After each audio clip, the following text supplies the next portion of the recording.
What's up, RotoGrinders? TJ Zwarich here. TJ_ZWARYCH5 on the socials. I'm subbing in for our man Dean today. He had to visit his local lawn care services center to get his mustache worked on because the barber just said no thank you. And I'm not alone, though. I got my man Tim here with me. Tasteful Tides. How you doing, Tim? Good, man. I'm excited to do this show. I think we got a pretty it's a smaller slate tonight, but I think it's pretty interesting, and I think there's a lot of different ways you can go about it tonight. Yeah, I agree with you. I think it's a pretty fun one. To me, I think I'm going to be looking to keep a pretty tight pitching pool today. But like you said, we got a nice medium-sized slate today, 8 games. That's kind of my favorite, the 6 to 8 game slates. Those are my bread and butter. And quite a few different top-tier bats that are kind of all in the same group. While our pitchers, I think we can look to keep a pretty tight pool there today. But let's let the people kind of know how you typically play. Are you an MME player, single entry player, cash games? What do you usually do, and what are you going to be doing tonight? Yeah, I always make one lineup on both DraftKings and FanDuel. I enter them in single entries and 3 max, and I also like that $250 4 max on DraftKings. I'm playing the 555 6 max on FanDuel tonight. So that's the type of player that I am. And then some nights I do play cash games also, but I'm always just a one lineup guy for both DK and FanDuel. There it is. And sometimes when I'm doing GrindersLive and doing lots of content, I like to MME. But tonight, just going with 3 lineups, I think, for me. And if you're playing over on FanDuel, it looks like it's already filled right now. So you got to get in nice and early in the day. But you want to check out the FanDuel Single Entry Series. FanDuel Single Entry Series is back with $50K in bonus cash up for grabs. Even though we're in the 5th week, you still have plenty of time to get yourself a spot in the finals. Top 4 scores each week count towards your combined score, and players with the highest combined score each series get paid out on top of the regular contest. Top finisher in each series gets an all-expensive paid trip to the single entry series in Chicago. You can come see me, where I'll be there for the live final, and it's September 9th. You get a shot at the 10K grand prize, even bigger prize pool. Be sure to throw your lineups in there, and it's too late today. So you got to make sure you get those in there early in the day. Talk to me about pitching today a little bit, Tim. I'm going to have to find some ways to slow us down. I don't quite have Dean's magic to stretch it out into a 90-minute show. So we're going to have to get on some tangents, but I'm not going to force them. We're going to take them when they come. 50 likes for the first Spidey Bomb for GrindersLive as more people come in. We're going to get every 50 likes. We're going to get another Spidey Bomb. But Tim, talk to me about just kind of your general thoughts at pitching today, because we got Shane McClanahan up top. He's my favorite option on the board, but he's also going to be the chalkiest. Yeah, and for those of you guys in chat, feel free to ask us questions. You know, we're going to have time tonight to really dig into some questions, so feel free to ask. But yeah, you're right, TJ. Shane McClanahan is the best raw point option tonight. He's going up against the Angels. He's pretty expensive, and he's going to be super chalky on DraftKings. Currently, we have him projected at 47% ownership, and that's for like larger field GPPs. That ownership, he's going to be even higher in single entry and 3 max stuff. I think if I was building, say, like in a 20 max setting or a 150 setting, I might want to maybe match the field, maybe be a little bit under. I don't think he's an absolute priority this evening. Like they usually, you know, he's like a 6 inning type pitcher. You know, like yes, he has an amazing matchup, but I don't think he's an absolute priority. So yeah, I mean, in my one lineup on DK, I am gonna roster him, but I don't think he's an absolute must play. Yeah, I think that makes sense there. And Steve, we're getting some messages in the YouTube chat that on the app we don't have audio right now, so maybe we might want to look into that one somewhere. But it's interesting because like on FanDuel, a lot of these other guys who are good point per dollar options, they're priced up on DraftKings. And so it makes McClanahan look a lot more interesting to me, even though he's going to be priced up. Who would be your next favorite option for your ace, your SP1 tonight, regardless of what side it's on? Is it Valdez or is it Gallen? Because those two guys project similarly. Valdez is a little higher, but he's also coming with a little bit more ownership. And so what do you kind of think about those two today? And to be clear, on DraftKings, actually, where Gallen's cheaper, he's going to be picking up a little more ownership. Yeah, and honestly, like I know how consistent Valdez is, but I really question his ceiling also. Like he's a better real life pitcher than he is a fantasy pitcher. Like if I was playing season long, something like that, I would love to have Valdez on my team. But you get no discount with him on either site. So I see no reason to roster him over Gallen or to pivot to, you know what I mean, or get off of McClanahan with him. There's just no chance. So I'm trying to see. He's going to be 17% owned on DK, and he's going to be 9% on FanDuel. That FanDuel ownership, I guess, is a little bit intriguing, but I would come in definitely underweight him on DraftKings. Yeah, and I do think we're going to see more, probably about 15% ish to Framber Valdez. I think you might have to hit the refresh button. I think it has been updated, and it's looking at like 17% on Valdez right now.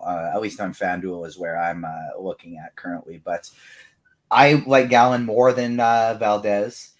Now, sticking to FanDuel here, where these guys are kind of in a 3 price tier themselves. We've ruled out Valdez as our single entry option because he's not getting that much of an ownership discount. Do you prefer eating the chalk with McClanahan, trying to differentiate with your bats, or would you, in your one lineup today, are you looking to pivot to Zach Gallen? See, if I don't play McClanahan, I'm probably not going to pivot to Gallen. I'm probably just going to go lower. I like Andrew Heaney quite a bit. I like Brady Singer quite a bit. And I like Mlb Mikolas quite a bit. So if your question is, am I gonna pivot to Gallen over McClanahan? No, but there are definitely pivots that you can make if you don't want to pitch McClanahan.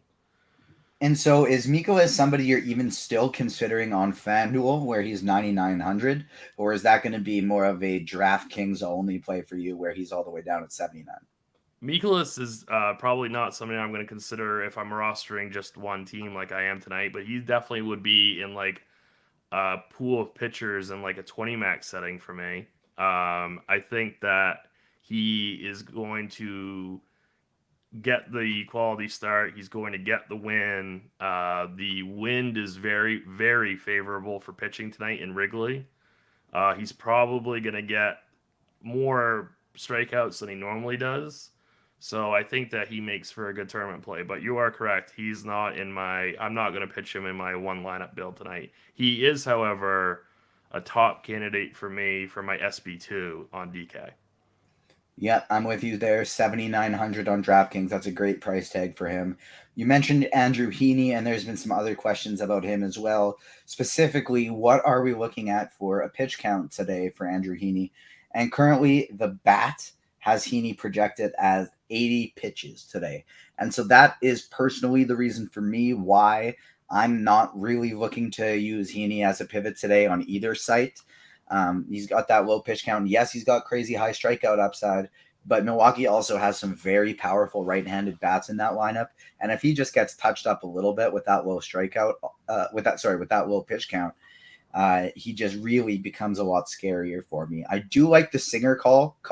I think he's shown recently he's got some very high upside, and people aren't going to want to pay that price tag. His price keeps going up, and his ceiling has shown he can still smash it. But I think that's going to be my favorite pivot. Another guy I think we got to look at on DraftKings, not so much on FanDuel, is Jose Berrios. He's another guy who's got one of the higher pitch counts on today's slate. We don't have a single pitcher projected for over 100 pitches.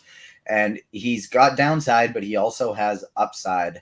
And this is a Boston team that is a pretty watered down lineup right now. They have Ref Snyder batting leadoff today against the righty. And Berrios is a guy that, even though he's shown some reverse splits in the past, he's been very splitsy this year, a lot worse to lefties. And this is a team that it has no Xander Bogaerts today. They're batting Ref Snyder, followed by Verdugo, JD Martinez third, Rafael Devers fourth, with Kike Hernandez fifth, Franchy Cordero sixth. Not that frightening. JD Martinez hasn't been what he has been this year. Kike Hernandez is just coming back from injury. Rafael Devers hasn't been hitting the ball very well lately. Do you have any interest in Jose Berrios on DraftKings? I think he makes for a fine pivot if you're looking to get off of higher owned Mikolas. I wouldn't get too carried away with him, but I definitely think that you make some very sound arguments. This Boston team is just not what they were in years past, and they're just not really that good. Berrios has a wide range of outcomes, which is what we want in a large field setting. And I don't anticipate his ownership to get out of hand, so he makes for a fine GPP play. Yep, I'm with you there. And we got a lot of people asking in the chat, where's their man Dean? And we obviously hope Dean is all good, but what I heard is that he's actually visiting a horse groomer to get the mustache trimmed. Went to his local barbershop, or I guess Grant's local barbershop. And I mean, Grant's got a pretty thick beard, and they still saw this mustache and they said no can do. So he's visiting there today. And make sure you hit the like button for Dean. Hit the like button for Dean, and every 50 likes, we are giving away a Spidey bomb. Maybe Grant finally kicked him out. Maybe he's on the street somewhere. He's finally on his way back home because Grant had enough. He said, "Hey, I'm freshly married. Please let me enjoy my new house with my wife." You never know. It's all up in the air. It's all up in the air. Are there any other pitchers today that you are considering? The only ones that I somewhat kept it in. We have to talk about Lucas Giolito. We do. I agree. And so this is somebody that I'm not playing, but the projection's not bad, so we got to talk about him. I'm probably not playing him either. DerekCarty's the bat projection system. It's totally the best projection system out there. Really likes Giolito today. I am a little bit more, bearish on that take, but at the same token, I don't really like to argue with the bat. He does get an extreme pitchers umpire, which is going to help him with his inconsistency issues. I got to check ownership, but he's going to be 7% on Fanduel, and I got to find DK here. It's going to be 21% on DK. So I think that's a little, I wouldn't be too crazy with that, getting over that on DK, but I think he's definitely worth a couple tournament shots on FanDuel at super low ownership. Yeah, if I was running 150 today, he would be in the pool, but it's just not somebody that I'm trying to get to. He has not been one of the things, if you are to look at one aspect of projections and say, where can I maybe get a bit of an edge, is they're often looking at long-term data, right? Which they absolutely should be. And long-term, Lucas Giolito is a bit of a better pitcher than he has been lately. And so I don't know if I want to get there. The one thing I will say he has in his favor, which I think on top of the extreme pitching umpire does add to his projection, is yes, of course, the back half of that Baltimore lineup has a lot of strikeouts. And then on top of that, he's been very, very reverse splitsy this year. Lucas Giolito has a 250 ISO and a 21% strikeout rate to right-handed batters. And to left-handed batters, he has a 110 ISO with a 32% strikeout rate. And so there are 4 left-handed batters in the lineup, and that's a 32% strikeout rate going up against 4 left-handed batters. And that also, you look at who those left-handed batters are, Mullins, Rutschman, and Santander.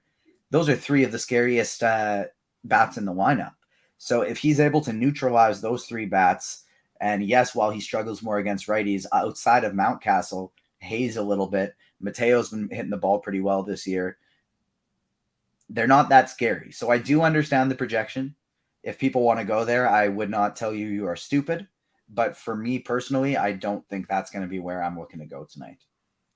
Yeah, I like how you said that. I certainly wouldn't fault anybody if they wanted to go there tonight. I'm going to go Mikolas most likely as my SP2 on DK. He's only going to be 5 percentage points higher than Giolito.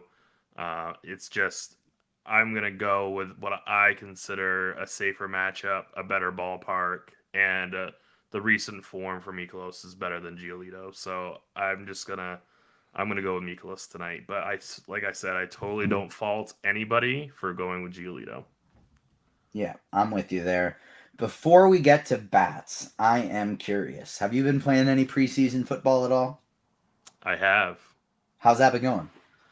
I think I've played 6 slates and I've cashed in 3 of them, so I'm about even. Okay. Because I mean, when we got NFL preseason here, uh, Sean Newsham, PSU fans, is bringing his knowledge, analysis, expertise to RotoGrinders. With your premium subscription, you'll get to use top of the line projections to build your winning lineup right in Lineup HQ. And you can join the conversation in Discord to stay up to date on all the last minute changes. And that's probably, in my opinion, the very, very most important part about any preseason sport you can play, because up to the very last minute, you're getting very important reports, and those may not be out until that last second. So make sure you check out that Discord channel and get yourself a premium NFL subscription today at an exclusive discount. $300 for your NFL subscription for the whole year, and that will take you through preseason, through the entire season, and lock this price in for next season as well. So even if it's more expensive next year, you don't got to worry about it. You're locking that in. Find the link on the RG homepage. I can't wait for football season to start. I know. I'm not even like a huge football fan, but I'm just, it's just bigger prize pools, bigger contests. It's just there's so many more things in the lobby to play. I love it. I agree. There's so many unbelievable contests, and like it's definitely my best DFS sport, because it kind of propelled me into being able to play some more fun contests last year. And so I am very, very, very excited for some NFL to start. And somebody's mentioning in the chat, Mount Castle gonna bash, and I agree with you. Mount Castle, full disclosure, was going to be my first Spidey bomb because of those reverse splits against Lucas Giolito. He was going to be off the board, but we're going to keep that tucked back for now because somebody got it. But make sure you hit the like button. At every 50 likes, we are going to be giving away some more and more home run plays. Let's take it over to the bats. Or you know what? Let's give, because we got a lot more people here than we did when we started. We got 150 people watching now. Let's give a bit of a refresher on both sides. Start with Fanduel. What are you doing today at pitcher? Give me your summary. So I like to get to Shane McClanahan if I'm playing just cash games, double up, something like that. I think that you have to consider Zach Gallen for tournaments, Brady Singer for tournaments, Mikolas for tournaments, Giolito for tournaments. I think that you kind of taught me off Heaney, even though I really think that he can really smash even with 85 pitches. But you're right, that ceiling is very, very capped. I'm off of Framber Valdez on both sites today. I think that I'd much rather just play McClanahan or Gallen or just go lower. Projections love Giolito tonight. Both TJ and I are not as big a fan, but we certainly wouldn't fault you if you wanted to play him on either site. He's going to be very low owned on FanDuel. So I think for a large field GPP, he makes a little bit of sense. On DraftKings, my favorite SB2 is Miles Mikolas at 7,900, going to get up against the Cubs. The wind's blowing in tonight at Wrigley, which is very advantageous for pitchers. His price is very easy to play. So I prefer him over Giolito, even though projections disagree. Yeah, and on FanDuel for me, it's a don't mess around night. I'm playing 3 lineups, and I think I'm going with McClanahan, Gallen, and Brady Singer. I'll have my chalkier bats with Brady Singer. I'll have my sneakier bats with Shane McClanahan. And then on DraftKings, I think you have some more options. It's McClanahan and Gallen up top for me, but Brady Singer, Miles Mikolas and Jose Barrios are my next three favorites, but I would not fault you for playing Heaney, Giolito, or Valdez either. Let's talk some bats. Who do you like in stacks today? Because I agree with what Cheese put in his expert survey, and we always talk about plagiarism on Grinders Live. And I got to note, I'm not stealing this from him because Stevie and I talked about it on the morning grind this morning, and I said there's a tier of 5 stacks, 5 teams today that stand above the rest of the teams for me, and those 5 teams are going to be looking for me. Who I'm looking to center my stacks around. And from there, I'm just looking to pick and choose some one-offs. And those teams for me are Philly, Toronto, St. Louis, Houston, and the Dodgers. Talk to me about your favorite stacks today. So it's definitely the Phillies on Fanduel, I think, are way too cheap. So like Kyle Schwarber's price is still egregious at 3,200. I think you have to play him in cash games. He's going to be popular. In single entries, I prefer it if you didn't one off him in a single entry. I prefer you just stack the Phillies because he's going to be so popular. But yes, I think that Philadelphia certainly on FanDuel. On DK, they're a little bit harder to play, but yes, from a raw point projection, I love them. I love the Dodgers. Houston, I'm not really with you on St. Louis. But I'd like to, I don't know if you mentioned Toronto, but I really love Toronto tonight. Yeah, I do love Toronto as well. They were part of the 5. St. Louis is currently my 5th favorite stack on the board. And I do actually, now that I'm looking at it, I'm realizing that it might be a different, the pitching matchup is a bit different than what we talked about on the morning grind, I think. But why are we not liking, no, it's same guy. Why are we not liking St. Louis when we have a 31-year-old pitcher who has been poor in AAA this year? Well, it's that Wrigley win game.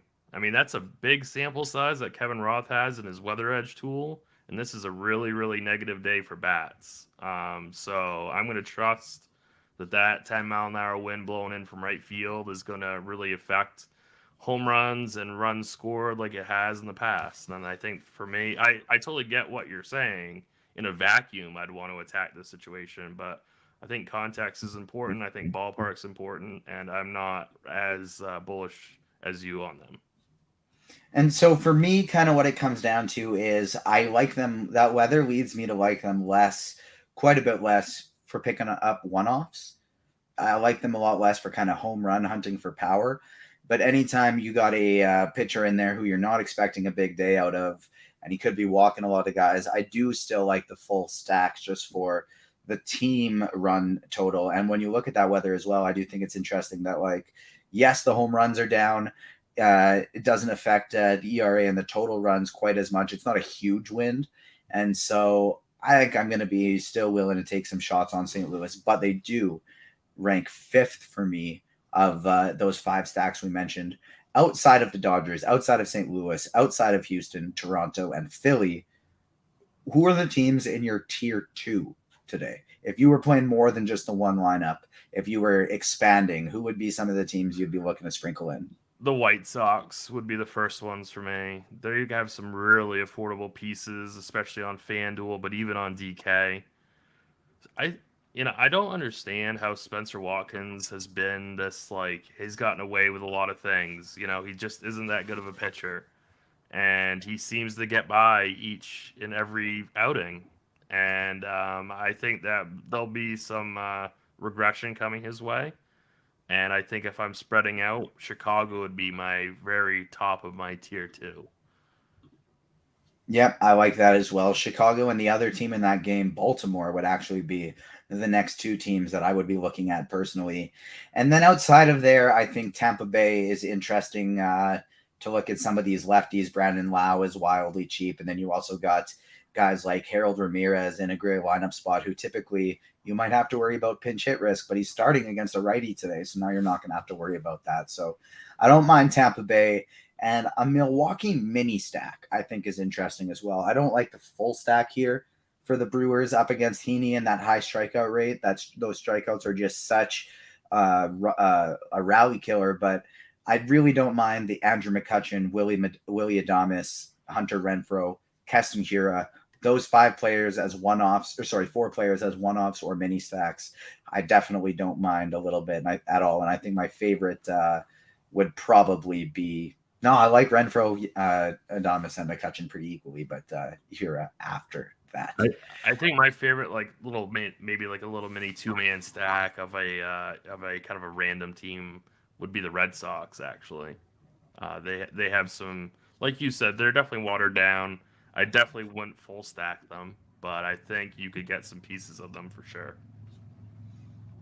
Yeah, and you know what? I agree with you. And a question that people are asking here, so like we have, especially on FanDuel, we know the Phillies are going to be the chalkiest stack. Like just without a doubt, they are. They're priced ridiculously. The most expensive player is Kyle Schwarber at 3,200. He's probably going to be like 40% owned in your high dollar tournaments today. If you're playing McClanahan with the Phillies, you're not going to be getting different. That's going to be the most owned pairing that you can find, especially on FanDuel.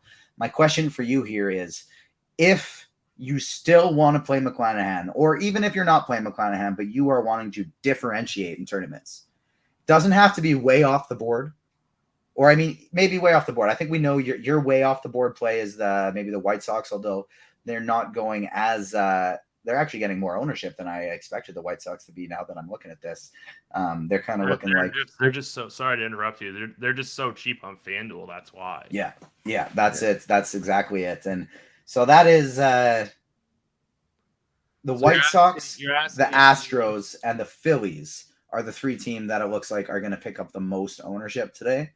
Who is your favorite team for a single entry tournament? And then who is your way off the board stack? Way off the board, way off the board. I think I really like your call on Baltimore. But if I'm not playing Phillies, if I'm not playing the White Sox, so Toronto is going to be projected for, they have the highest smash score in RG's projection system.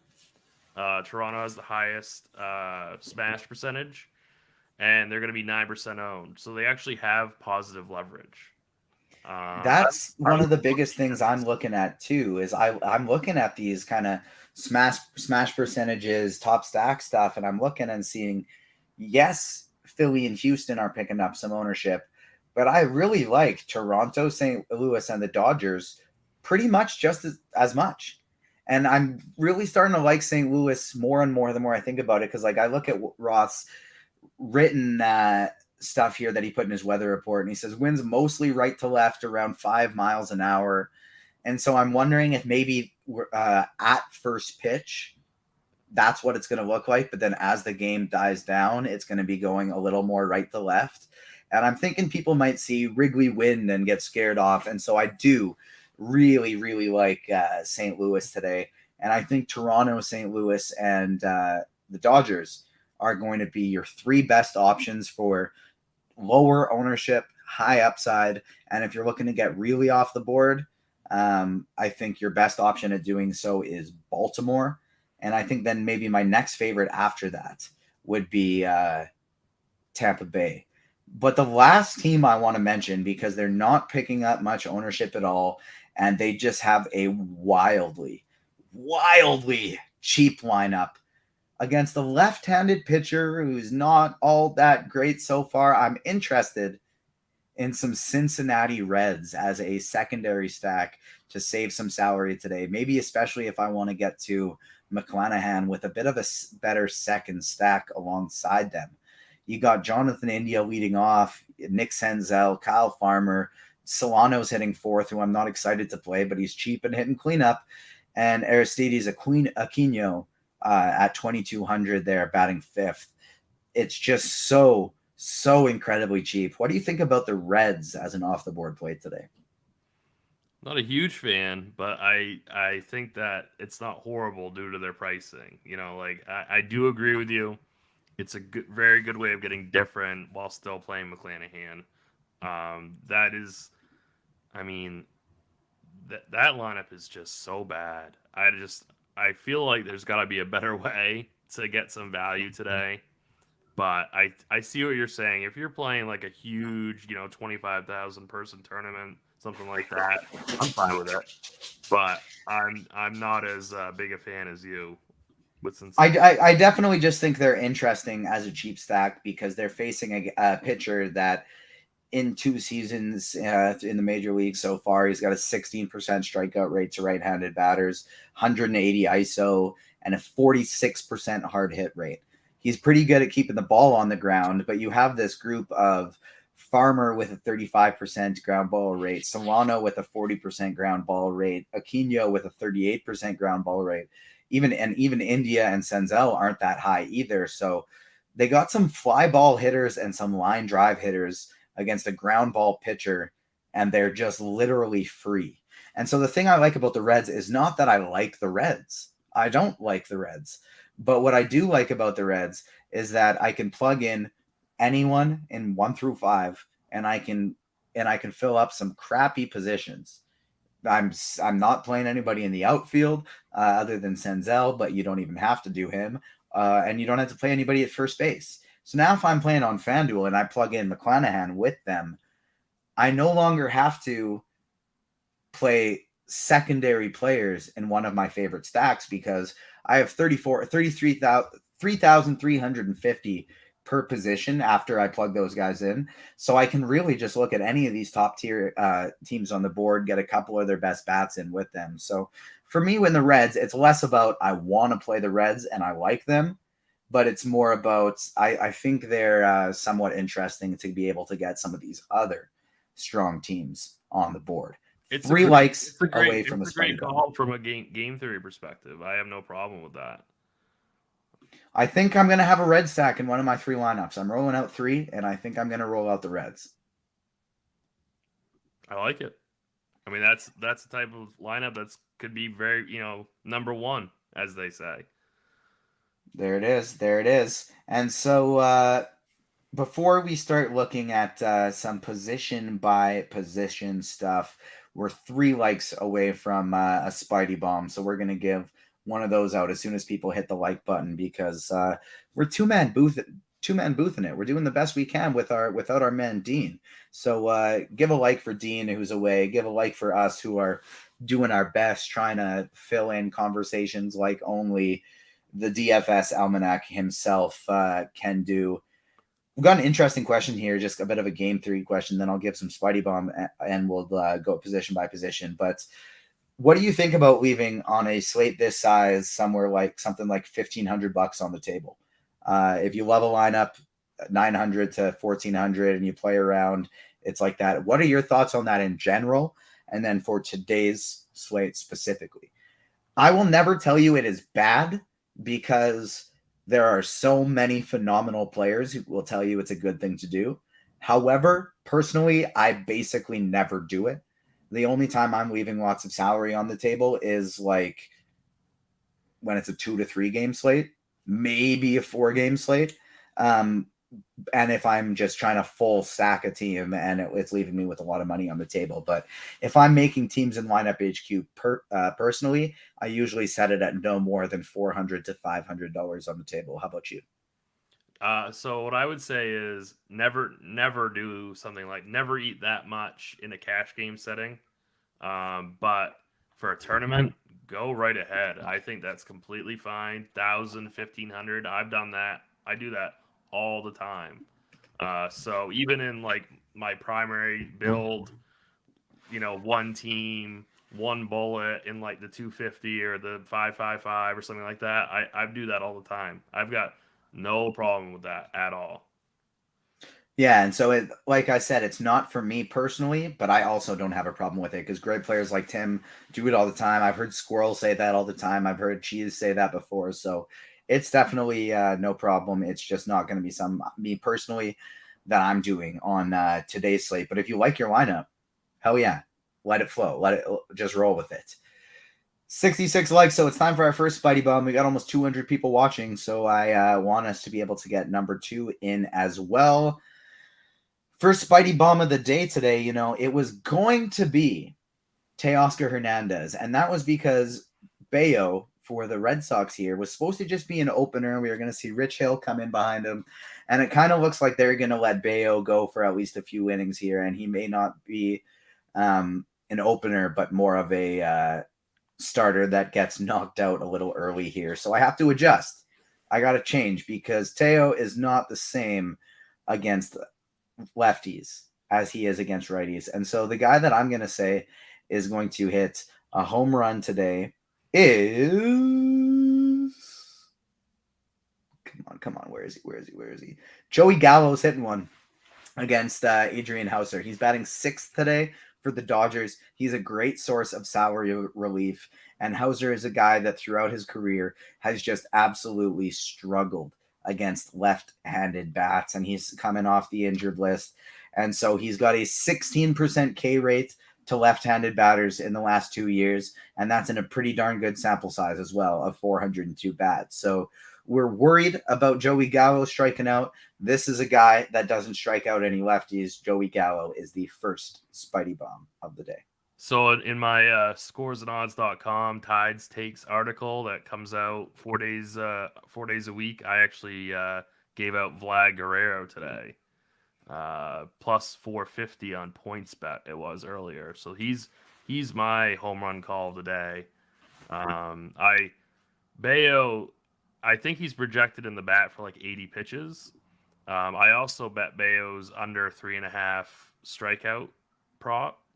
The first 4 hitters in this Toronto lineup strike out under 20% of the time against right-handed pitchers. Alejandro Kirk has a 10% strikeout rate against right-handed pitchers. I am a little bit concerned with that Hernandez, Bichette, Chapman part of this lineup. They do strike out above league average, but I think that Toronto's really gonna Bayo's really gonna struggle against this Toronto lineup. Yeah, and the thing with the Teoscar, Hernandez, Matt Chapman, and Bo Bichette is they could also go back-to-back home runs there. So I love the Vlad call. I didn't realize his homer odds were going to be that good. I love it. I think George Springer could be leading off the game with the home run as well today. And so great call. I love it. I think Bayo might be good at some point, but I don't think he's there yet. And I think this is just a really horrible matchup for him, especially coming off an injury. I know that he's had 2 rehab starts, and I realize that he's going to be more than just an opener, but I think just on paper, this is just a really, really poor matchup for him. Yeah, I'm absolutely with you there that it's not going to go very well for Bayo today. And he has gotten a little bit unlucky so far, but this is still a guy that just hasn't been able to hit the strike zone. It doesn't matter if you're walking 12% of bats. He's a strong potential prospect, but I don't think today is going to go very well for him, especially against a Toronto team that at times can be very patient and always has a lot of power. So I'm feeling good today. I'm just wanting to just dish out the home run. So as soon as we get to 100 likes, we'll give more. But Ryan Mountcastle, George Springer, and Joey Gallo are the home run calls today because I'm feeling very good about those guys. Let's start taking it to the catcher position, the least fun position on the slate. If you're playing on Fanduel today, I'm not sure if you really have to play a single one. And outside of maybe Real Muto and Kirk, you're probably not going to. What are your thoughts today at the catcher position? Salvador Perez. I think that you could play on Fanduel at 2,700. But with a nice little mini stack with Bobby Witt. Yeah, but you're right. It's Realmuto and it's Kirk and it's Perez, and I think that is where my catchers would end on Fanduel. On DK, Alejandro Kirk is my favorite. I'm going to try to get to as many Blue Jays as I can. They are not cheap, so I probably won't be able to get to 5 of them, but I would like to get to at least 3 of them. If you can't get to Kirk, I think that you are going to have to punt the position. I think you could go with Austin Barnes. You could go with... Is Molina in the lineup? Yeah. Yadier Molina. So I think it's either you go Kirk, Real Muto, or you go all the way down to guys like Barnes or Molina. Yeah, I agree with you completely. And I honestly think my favorite on the entire board is going to be Austin Barnes, 2.6K. Like, I think that's what I would want to do is just punt all the way down with Austin Barnes. Adley Rutschman you could play, but he's expensive, and Giolito's been a lot better against lefties this year. I think it's Kirk as the number one option for cash, Real Muto if you have the salary, but I personally think I like going the punt route with Austin Barnes because I like getting to some Dodgers today.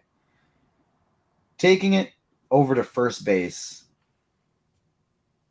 and something I'm interested in before we start even here, because I don't know if you noticed this, Tim, but I got my hair is kind of bright and funny colored now, and you can't actually really see it in the camera. It looks pretty close to normal, but I went to an expo this past weekend, and the Agents of Fandom had a booth at this Comic-Con. So we were giving away some free stuff, talking to people, stuff like that. And for the costume that I did, I had to dye my hair blonde to make it look like the Spider-Man that I was. You had to be in character. Yeah, exactly. I was like taking pictures and all of this stuff, and so I had to be in character. And so I think if we hit, you got 215 people watching right now. I think if we can get to like 150 before the crunch time guys get here, I'd shave my head live on a stream. I'd give myself like a nice little haircut live on the stream. Like I wouldn't go like razor blades, right, and go like totally to the skin, nothing like that. But I'd chop this all off on a stream one day. So let's see if we can get up to 150 before the crunch time guys get here. Somebody's asking as we go position by position, and I'm going to save this question for when we get to second base and shortstop, but it's a question about Bryson Stott. So make sure I don't forget about that one. But heading over to the first base position, Rhys Hoskins on FanDuel is probably going to be the chalk, and he is 3,200, way too cheap. And he's 4,700 on FanDuel as well, which is a significant discount over Freddie Freeman and Vladdy Guerrero Jr., who are probably the other two best plays. Jose Abreu's cheap.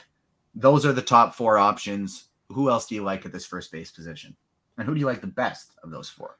I like Vlad the best. I'm playing Vlad on both FanDuel and DK tonight, regardless of what I do anywhere else on my lineup. He's my priority bat this evening.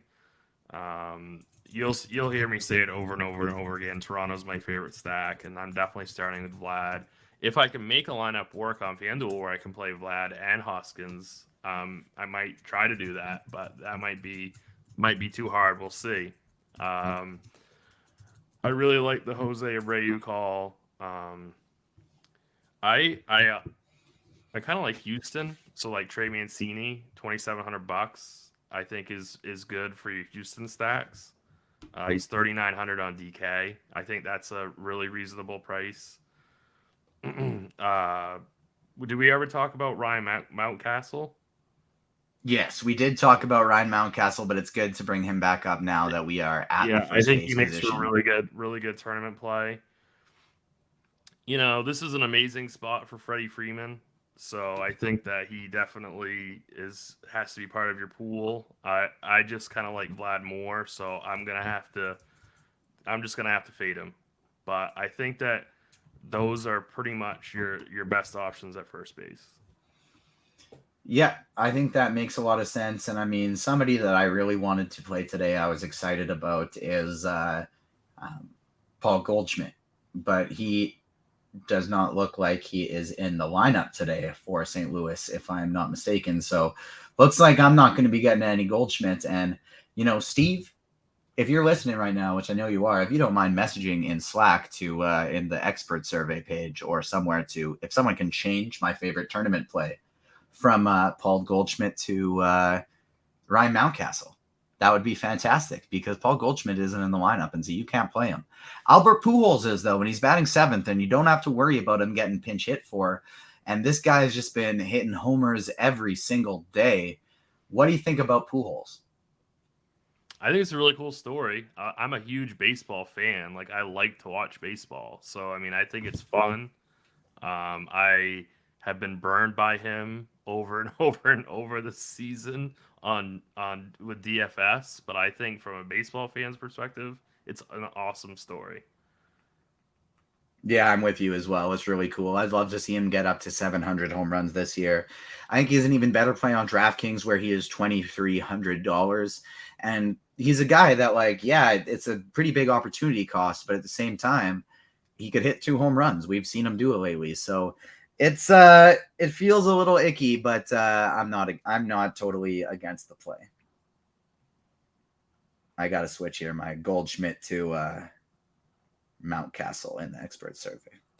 For second base, on FanDuel, Brandon Lau is $2,600, batting second. I think that he's got to be your play for cash games. I think that Bryson Stott is probably the best tournament option at 2,600. I'd prefer to play Stott at second, but it's entirely up to you how you want to build your team. Max Muncy, if you have the money, is probably the best raw point play on FanDuel, but they finally raised his price, so he's not exactly a free play anymore. But that Dodger stack is probably, I mean, they're in a really good spot tonight. So I really like, anything to do with the Dodgers is a good play. I really, really like this position today because on DraftKings right now, as we're sorted by projected ownership, the highest owned players we have are Segura, Altuve, Maton, and Massey. And outside of Altuve, I don't really want to play any of them.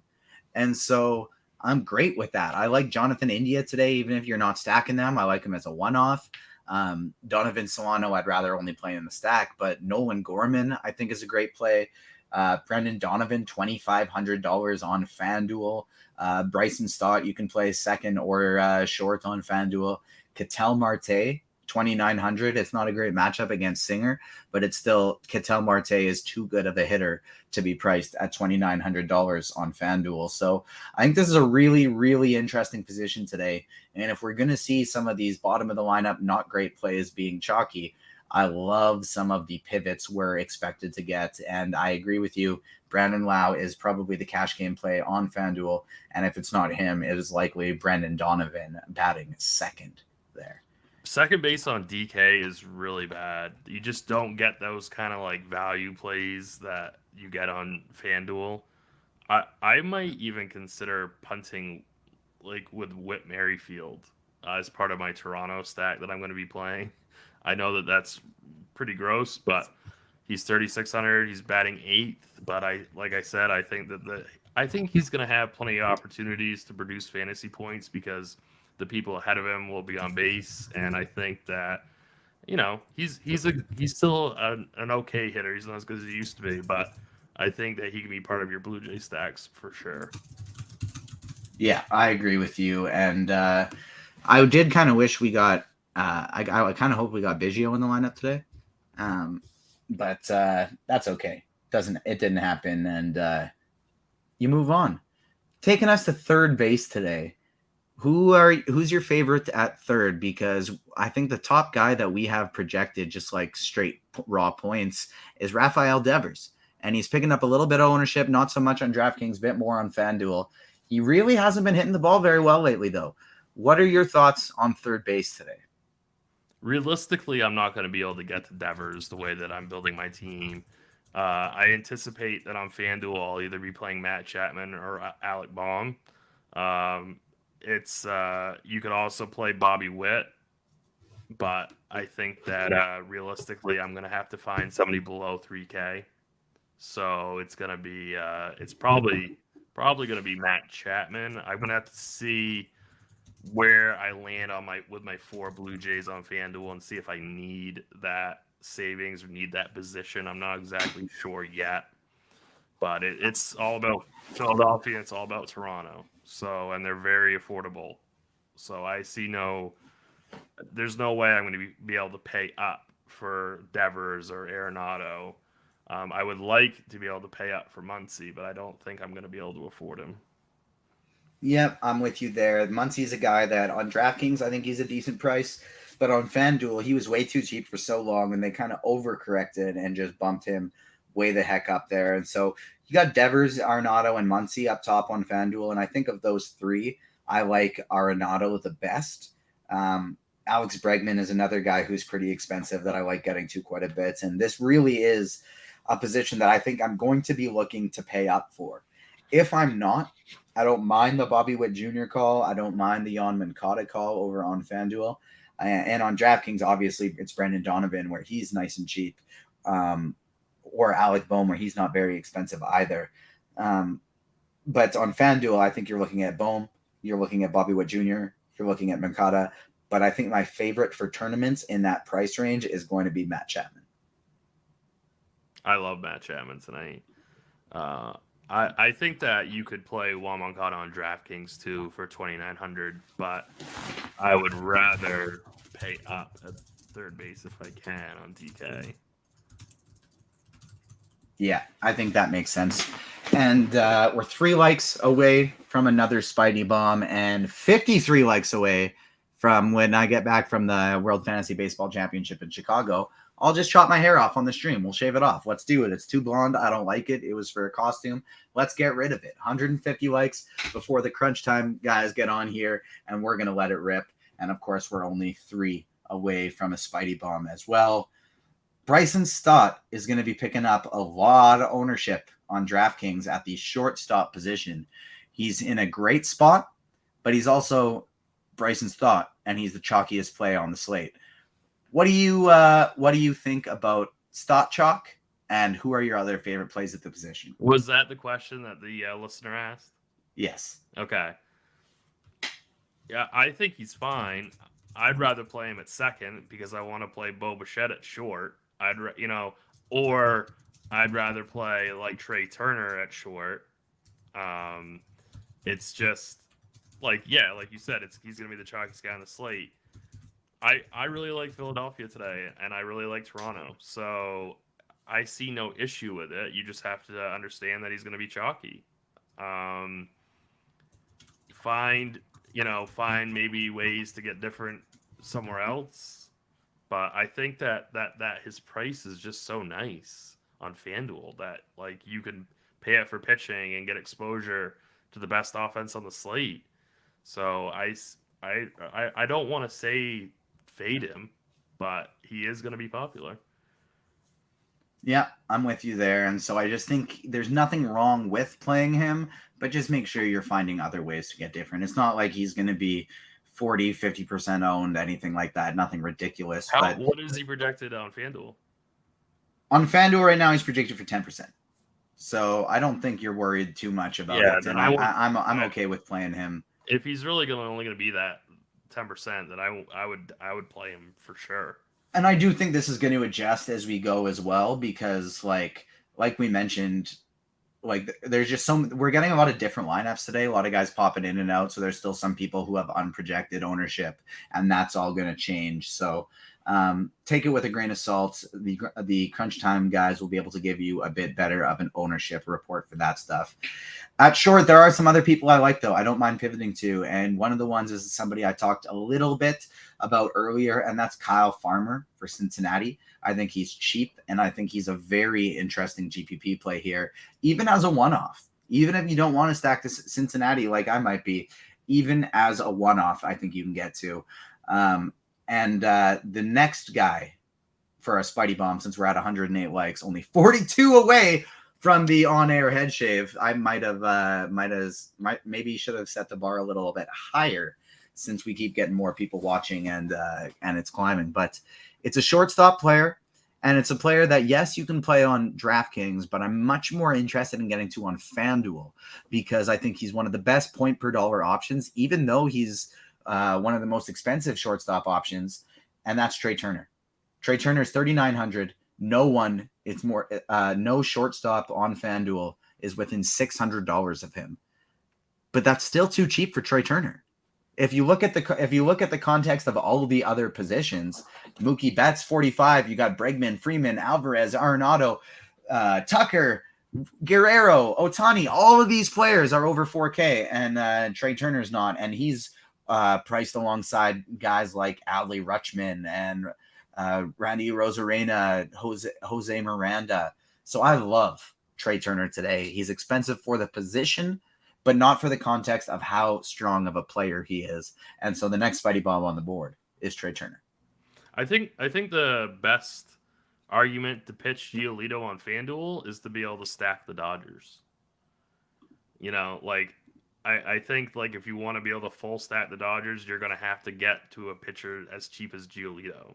So I think that if you want to take that risk and pitch like an 8% Giolito, that's your go ahead to stack the Dodgers. Yep, I do think that makes sense. Personally, I think the way that I'm going to stack the Dodgers is going to be with Brady Singer. I don't think I quite need the full amount of salary savings to get there. Yeah.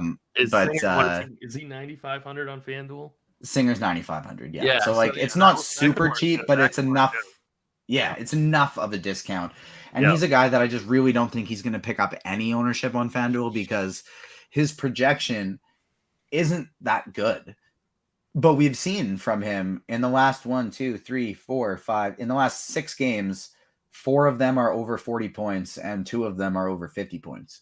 So we've seen he does have that ceiling. And so Singer's going to be the guy that I get to, and I think he's going to be the most salary I save at pitching. And we'll give it for those who have joined late. We will give a pitching summary after we finish the outfield position here. And so here we go to the outfield. Yordan Alvarez to me is the top play on the slate in terms of raw points, but on FanDuel we have a ridiculously underpriced Kyle Schwarber in addition to a great value play in Lars Nootbaar. So talk to me at outfield and in cash games. Is it as simple as just going Schwarber, Nootbaar, Alvarez? I think it's certainly as simple as starting off with Schwarber. He's definitely your absolute must play in cash. That person was wondering about ownership with Stott, but I'm way more concerned about ownership with Schwarber on FanDuel. For tournaments, he's going to be just astronomically popular. I think that there are a couple White Sox outfielders like Pollock or Vaughn that are super cheap on FanDuel. Yes, you can always play Yordan Alvarez. Probably not as bullish as you are with him, but yes, absolutely. My priorities are Schwarber, Springer, one of these Chicago bats, White Sox outfielders for cash.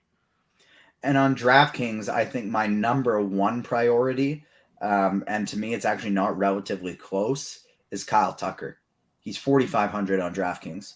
He's 4K on FanDuel, 4,500 on DraftKings. He's in just as good of a spot as all the other top hitters on the board, but he's got almost a $2,000 discount on the other top players at that position. So I think Kyle Schwarber on FanDuel and Kyle Tucker on DraftKings, to me, are the big ones that we want to be focusing on and maybe worrying about differentiating in tournaments for Schwarber on FanDuel.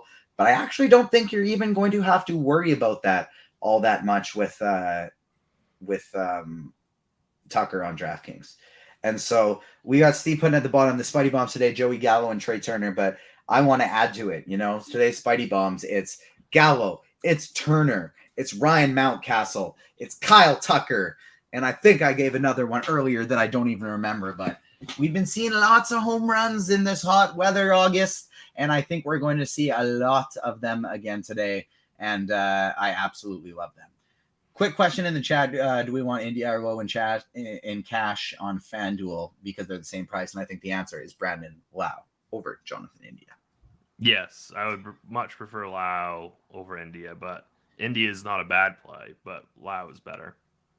Yeah, I agree with you. And so we are going to get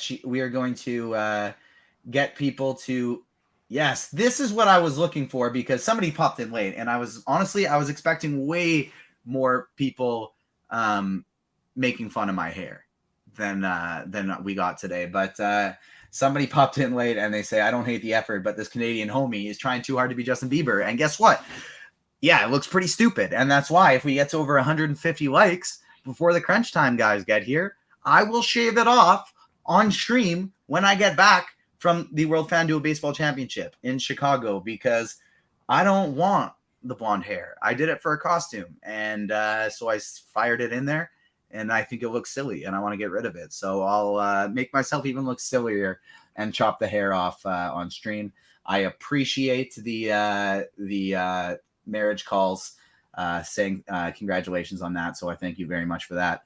Now, before we take some QQs, I'm going to be looking at the ones in the YouTube chat. If we can get Steve to either throw up some on screen or into the chat here from Discord. We will answer those as well. The Discord ones are where we're going to be looking first. Then we're going to be going to YouTube. But before that, Tim, give me your summary once again on pitchers. Sure. So it's Shane McClanahan and Miles Mikolas for me on DK. I think Lucas Giolito is a really good tournament play on FanDuel. He's going to be like 8% owned over there. I think his ownership is a little bit too high for me on DK. I think TJ and I both agreed for a tournament SB2 would be Jose Barrios against this Red Sox team.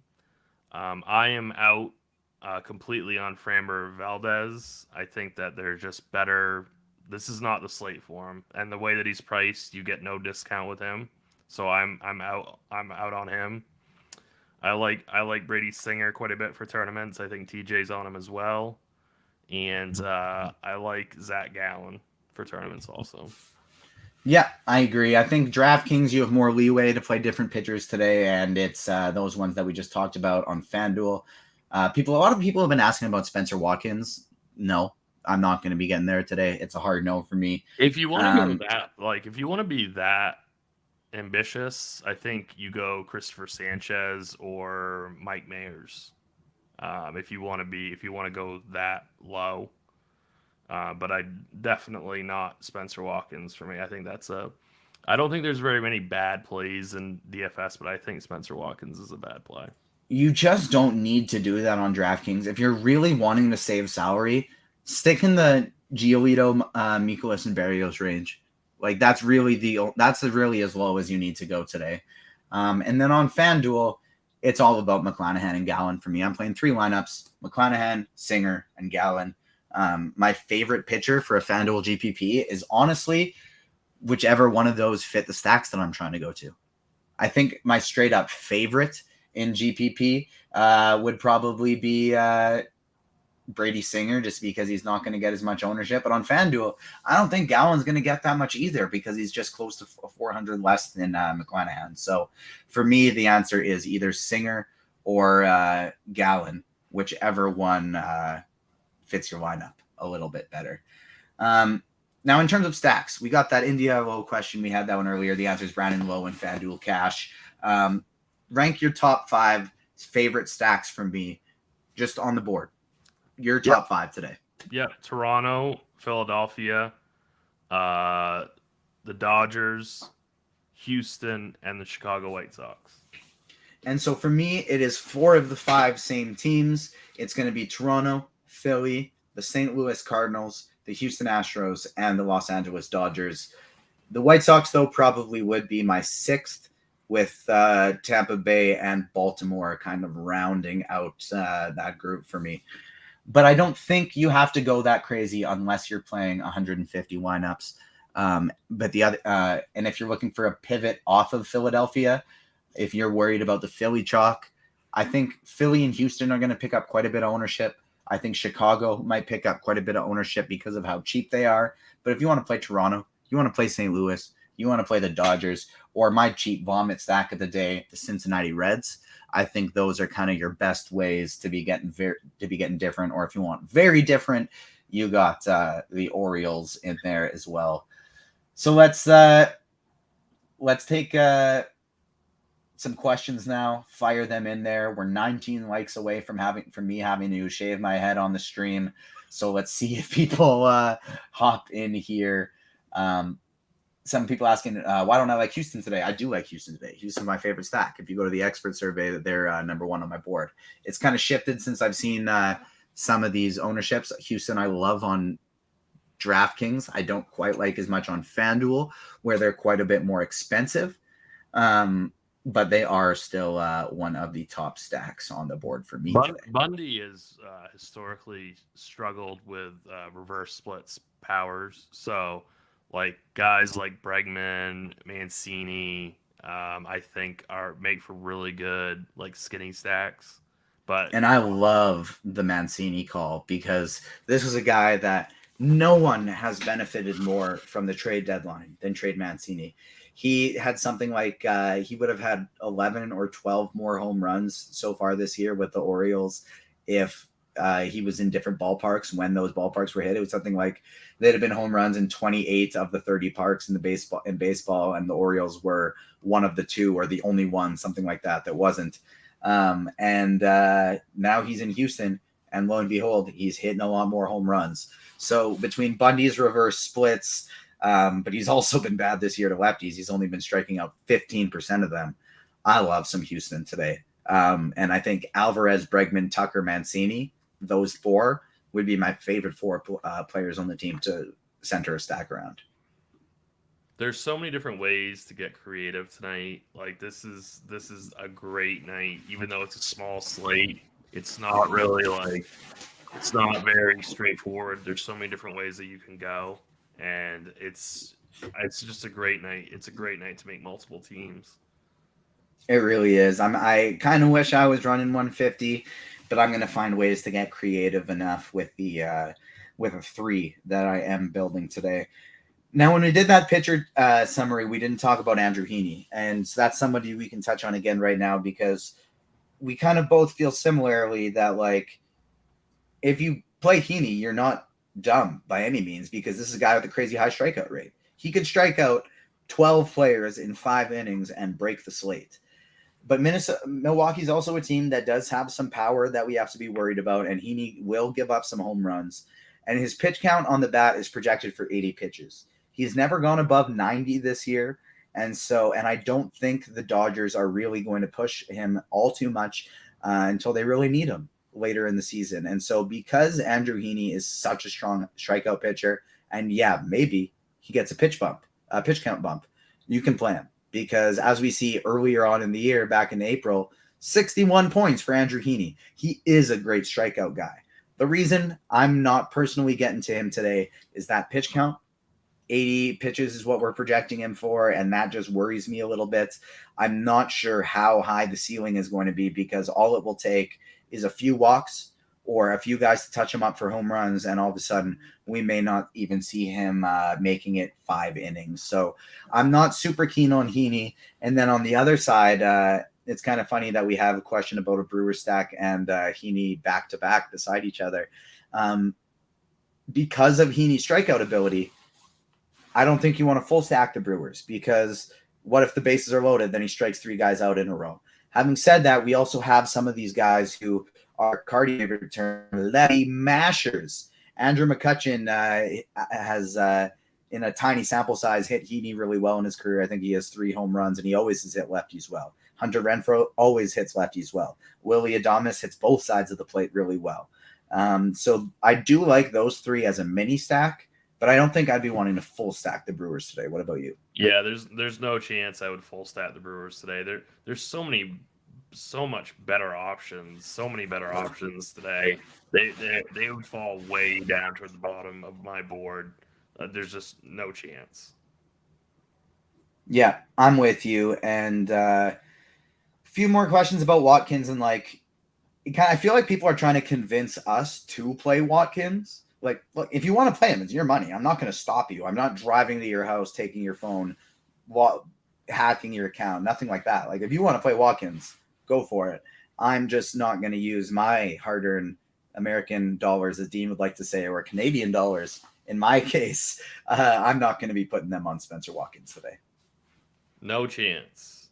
There's just no way. He has a 14% strikeout rate. There's just no way I'm going to do that.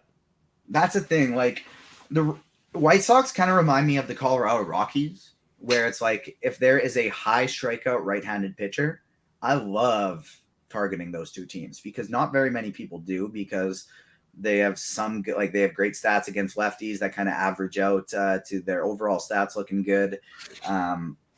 Versus right-handed batters, he has an even lower K rate at 13.2%. He's going to be facing 7 righties tonight. Yeah, that's the thing. And I like just play Mikolas instead. But like I am all for targeting the White Sox with a high strikeout pitcher who throws from the right side of the plate, but that's not Spencer Watkins. That is not what he is. And so I'm not going to be getting to any Spencer Watkins today. QQ, what do you think about Alex Verdugo in cash today? I think we got so many great outfielders. I don't think that's somewhere we need to go. Not for cash, but maybe for some GPPs, I'm completely fine with it. But I do not think that Verdugo is a cash game play this evening. Yeah, and I mean Verdugo's a guy too that I like, but he's not somebody I really like getting to in a one-off situation. And so, yeah, cash game, like maybe he's a pretty consistent contact hitter, but I don't think you need to go there in cash when we have so many great other plays. DK where he's 3,500, but there's no way that I'd pay 3,200 on FanDuel for him. Yeah, that's a great point. He definitely is a much better play over there on DraftKings. What about Michael Massey as a punt at second base today? Second base is so bad on DraftKings, so I guess maybe for a cash game setting, but I think that you can do better. I don't think that you need to go that low. Yeah, I'm with you there. And I mean, hey, I'm looking at the crunch time chat, and we actually have a question in there already, so I'm going to ask it your way. DK Cash, Riley. Oh, this is still from this morning. Dang, I thought we were just people were early for crunch time. Right. Austin Riley already played, and I hope you played the Braves. And if you're listening to crunch time today, I think you might have done really well. And I'm still going to win. There you go. I was talking on Crunch Time this morning, and I was saying that I think my favorite two teams to stack are going to be the Braves and Texas. And I think the way that I'd want to go about it would be playing Matt Olson and Contreras together on FanDuel, where you can only play two, but then Nate Lowe hit a big home run, had a huge game anyway. So you needed two of those three guys, I think, to do well, or bare minimum one. My good play today was Cole Irvin at 13%. There it is. And what else do we got here?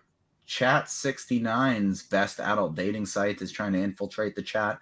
We've gotten rid of Naked HD and Nude HD, but these guys are trying to fire us in. But, this went pretty smooth, if I do say so myself, and we still got 7 minutes here. I don't know how Dean does this. How do you make it last that long? I feel like we did a really good job of delaying this one, and we still got 6 more minutes here before the crunch time guys come in. So I honestly don't know how this guy does it. But QQ Tim, in a DK GPP, is it better to focus on connecting the stacks, or focusing on matchup, even if we end up with a couple one-offs? I'm going to give my answer quick to this because I actually do have a pretty firm opinion, and then I'll throw it to you after. And it's that if there's a stack that you really like I always stack. I always full stack. I'm always on FanDuel going to have at least 1-4 with some one-offs, but usually close to 4-4, 4-3, 4-2. On DraftKings, it's either 5 with another mini stack or one-offs, or a 4-4 if I'm not 5-man stacking. And typically what I always will do is if there's 2 players remotely close to projection, the same, even if it's within 1.5 points of each other, I'm always completing that stack. However, if it's the times I will look to add a one-off is if the player I'm adding in my stack is either a real low upside guy, not a lot of power, or they're a very chalky stack they're stacked with very high ownership, that's when I look to sub in the one-offs for somebody else. If I'm building a lineup and there's a player that fits the stack, as long as they're not terrible, I'm filling out my stack as opposed to going for a one-off. How about you? Yeah, I'm almost always completing the stack. Like like you said, unless it's some real terrible hitter and I can get a really nice upgrade, then I'm just completing the stack. It's so important to complete the stack, in my opinion. Yeah, I am absolutely with you there as well.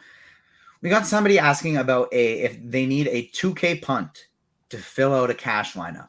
They love the rest of their lineup today on FanDuel, and they just need to fill it out with somebody who costs 2K. Who would you be going for today? I think kind of the top options that we'd be looking at would be Jackie Bradley Jr., as well as, where did that last one go? I scrolled up too fast. Austin Barnes and Franchy Cordero. I think Cordero is probably the top one of those three, with Austin Barnes being my second choice. There's also Romy Gonzalez, who's batting 8th against Spencer Watkins. See, that's who I might choose. You'd go Gonzalez? I think I'd go Cordero, but I'd be fine with Gonzalez as well. I gotta look here. I don't think. See, I'm not really looking to punt that low. So. Yeah, I'm with you there. I would probably try to adjust something else. Massey, his DraftKings price tag is 2K. He's 2,300 on yeah, FanDuel. Honestly, I think the answer to that question for me would be Romy Gonzalez. Yeah. And so Romy Gonzalez 2K on FanDuel I think is fine. I think I'd probably go Franchy Cordero, but neither one of those are too bad. What do you think here, Tim? Do you have any bets you like for today's slate? You brought up Vladimir Guerrero plus 450 to hit a home run. We got Joey Gallo, Trey Turner, Ryan Mountcastle, and Kyle Tucker as my home run plays, as well as George Springer. Those are the 5. And who else do you like today on top of Vlad? I bet the under on the Bayo strikeout prop 3.5 against Toronto. That was on DK. I think that was like minus 130. And then I also did a single game parlay of Luis Robert and Jose Abreu to hit a home run and the over 8.5 total runs in that game. And that pays 35-1 on DK. Ooh, some spicy bets there, and I absolutely liked it. We have an update on Dean. He is safe. Rumor has it that Grant kicked him out because the mustache was getting too long and their hairs were just getting all over the house. And him and his new wife were very upset, so they got him right out. Wish Dean some luck today because we need him to get some motel and gas money so he can make it back home safe and, of course, afford his trip to the mechanic to get his mustache trimmed because he tried to go to the barber. They said no. He tried to go to the landscape shop. They said no. He tried to go to the horse groomer. They said no. They needed some heavier machinery. And so he's on his way to a mechanic because he thinks he has a metal cutter that might be able to chomp right through that mustache there. We like Gallen. We like McClanahan. We like Brady Singer. Those are our top 3. On DraftKings, if we're looking for a cheap SP2, we like Miles Mikolas. And if we want to pivot, we don't mind some Jose Berrios. Our favorite stacks together. We love Houston. We love Philly. We love Toronto. And we love the Dodgers. The 5th spot kind of changes. For me, it's St. Louis. For Tim, it's going to be Chicago. We both like Baltimore as a potential sneaky stack. And I like Cincinnati quite a bit as a salary saver. But what the people want to know before the crunch time guys get here, which should be any second, is what are you having for supper, Tim? Ooh, I actually have no idea. And I'm really hungry. So I don't know what I'm having yet, to be honest with you. It's Do you need some suggestions? Like, I just went to Costco today and I picked up a nice Canadian Costco poutine while I was there, and it was fantastic. And it really primed me to be ready to talk some baseball. Basically, it's whatever Mrs. Tides wants. That's what we have for dinner. So I don't know what's going on downstairs at my house right now. So we'll see in about 15 minutes. Dean is here in the chat helping me out, telling me I got to kill 5 more minutes because the crunch time guys don't come on for 5 more minutes. And I appreciate Dean helping me out because I didn't know. But what I didn't know is that ruins my plan to just not bring up the like button until 420, thinking these guys would slide in here, because now we're already at 150 and now I got to cut my hair live on stream. And so this sucks. When we get, I'm a man of my word. I'm going to get that tattoo that I said I'd get if we hit 200 likes. Hopefully actually in Chicago. I'm going to be with Dre. Dre and Kirk D's are paying for it. And so me and Dre might hit the tattoo shop while we're in Chicago, but we hit 150 likes. So I'm going to have to cut my hair on stream when we get back. We're going to do it. Let's keep hitting the like button for more crazy shenanigans. We got some more questions in chat, but unfortunately, nothing to do. Nothing you can do. When is your live final, TJ? When is that? It is same time as like the Fanduel single entry series. So it's I'm flying to. I actually just booked my flight today, and I'm flying to Chicago. I'll be there Thursday morning, the 8th of September, and then we fly home Monday morning, the 12th. Is that $1 million like first place? 500K to first. 500K, yep. And there's 125 people in it and top 75 cash. Yep. So not too bad. Unfortunately, we got no questions about baseball, just questions about superheroes. So I don't mind answering those. But I mean, we got somebody saying, I picture Canada as no matter what occupation you make, you just make $42,000 a year flat. And that's just how it works. Well, let me tell you, Brian C., let me tell you a fun fact about Canada. You can make well into the 6 figures in DFS. And guess what? You don't have to pay any income tax on it. So make fun of Canada all you want, but I'm going to be sitting over here with my free healthcare and tax-free DFS sitting very pretty. My any love for Andrew McCutchen as a one-off? I liked him a little bit. What do you think about McCutchen today? That would be a hard pass for me. Hard pass for you. Who's your favorite Batman, Tim? Oh, man. I don't know. I have to think. I don't have one off the top of my head. What's yours? So, overall, my favorite Batman is Batman Beyond from the late 90s, early 2000s cartoon. And it's like canon with the Batman the Animated Series, which is like one of the best cartoons ever. And it's as Batman, like Bruce Wayne is an old man, and Terry McGinnis takes on the mantle of Batman and becomes Batman Beyond, set in the future. My favorite Batman movie is The Dark Knight, but that's my favorite movie. That's my favorite Batman movie by far.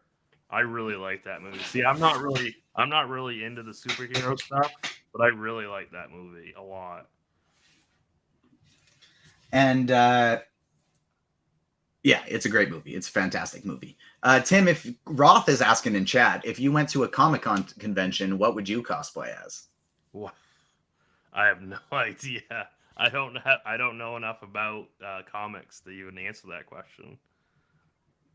What did you watch growing up? Like, it doesn't have to be like a superhero stuff at these things. That's what I love, is like people just do any character that they like. See, I've always just been like a sports geek. Like, I watched sports, I played sports. Like, that was like, I just constantly watched ESPN and, Sports Center, and played Little League and played Pee Wee football and basketball.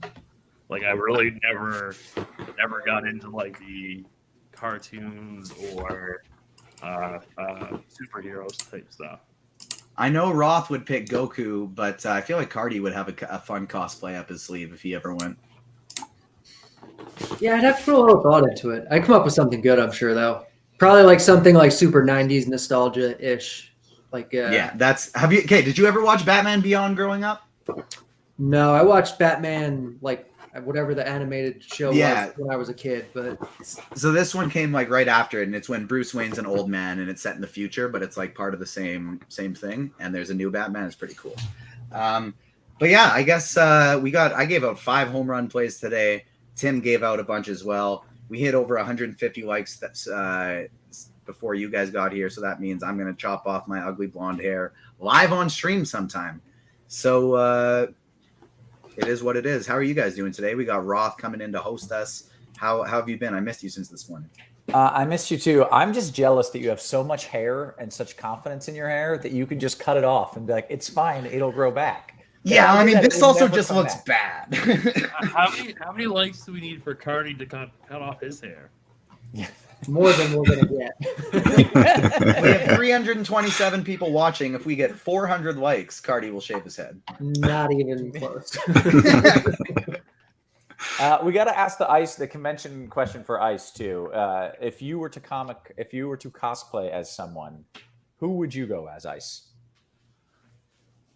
I have no idea. I wouldn't even. People have no idea. I wouldn't even know how to answer the question. Like, do you guys not have a favorite movie? Right. You could go as Stephen A. Smith if you like sports. You can go as whatever you want to go as. It's anything in the world. Go as Goose and Maverick for something like that. Like Right, you can literally do anything popular culture. We'll teach them, TJ. They'll learn eventually. They'll learn. It's fine. Dre's on our side. Yeah. All right. Hey, if you'd like, you guys can head out and I can take it over from here. We can talk some baseball. Let's do it. Talk some baseball. Nice, easy show for you. There's no weather. And somebody asked a great question, Roth, that I want to answer, that I want to ask you before I get out of here because it's just so well worded. Okay. Roth, I was contemplating, it's from Ryan Henderson in the YouTube chat. I was contemplating entering the single entry series on Fanduel. I wasn't sure, though, if it was worth my while. Do you know if there's any incentive if I were to win said tournament? That is a good way to end it. So, TJ, you can get out on that. And yeah, he dipped out just like that. How perfect. Yes, indeed, my friend. There are some glorious incentives ongoing. This is Crunch Time. It is sponsored by FanDuel. Make sure you're getting in that FanDuel single entry series back and better than ever. 50K up for bonus grabs. Top 4 scores each week count toward your combined score. The top finisher in each series gets an all expenses paid trip to the single entry series championship in Chicago on September 9th, shot at the $10,000 grand prize, and means he's taking you out on his yacht, and means he's going to let you take one of his dogs. You can choose. It can be Winnie or Boogie, but if you want one of his dogs, he will literally give you whichever dog you prefer. It's pretty cool that every day he keeps improving the offer. There's just more and more that he's going to. I honestly, I'd wait a few days before you take Meansy up on this offer because by next week he's going to be giving away like his firstborn child. And right, he keeps sweetening the pot, man. It's getting pretty good. Actually, this morning was his firstborn, so he already did that one. But so make sure you're getting in that, and make sure you're hitting the like button because I'm not kidding about this. I am kidding about the Meansy thing. But if we don't get a bunch of likes and we don't get a bunch of views, then the show will no longer remain free. So the only way you have to pay for the show is by hitting the like button. So make sure you're doing that. Happy to be joined by 2 reasons why you should be hitting the like button. One, Mr. DerekCarty. He is the vice president's assistant to the vice president's secretary of the BAT and the BATX Enterprises. What up, Carty? Yesterday I was El Presidente, I think, and today I'm assistant to the vice president's secretary. I don't even know what that means, but it sounded good. At least it means the BATX Enterprises is big enough to have an assistant secretary to the whatever, because, I mean, just that alone makes it seem important, I guess. So that's all right. That's true. Well, happy to have you as always. Looking forward to your takes. We got the Iceman as well. He has no idea what cosplay is, but he's likable enough that I forgive him. How are you, Ice? Doing well. I just never got into that type of thing, so can't answer the question for you. But really excited you don't have to be into it to answer a question. who would you dress up as if you could dress up as anyone? Like, that's the question. Like, even like Halloween and things like that, just never been my thing. I just want to be me. I don't know. Okay. That's fine. Well, if I could cosplay as anyone, it would be you. So I do understand that. Awesome. Happy to have your GPP thoughts coming through here. This should be a wonderful show. Carty, the bat, I don't want to say is only for cash because people win tournaments with it all the time, but it is a great cash tool.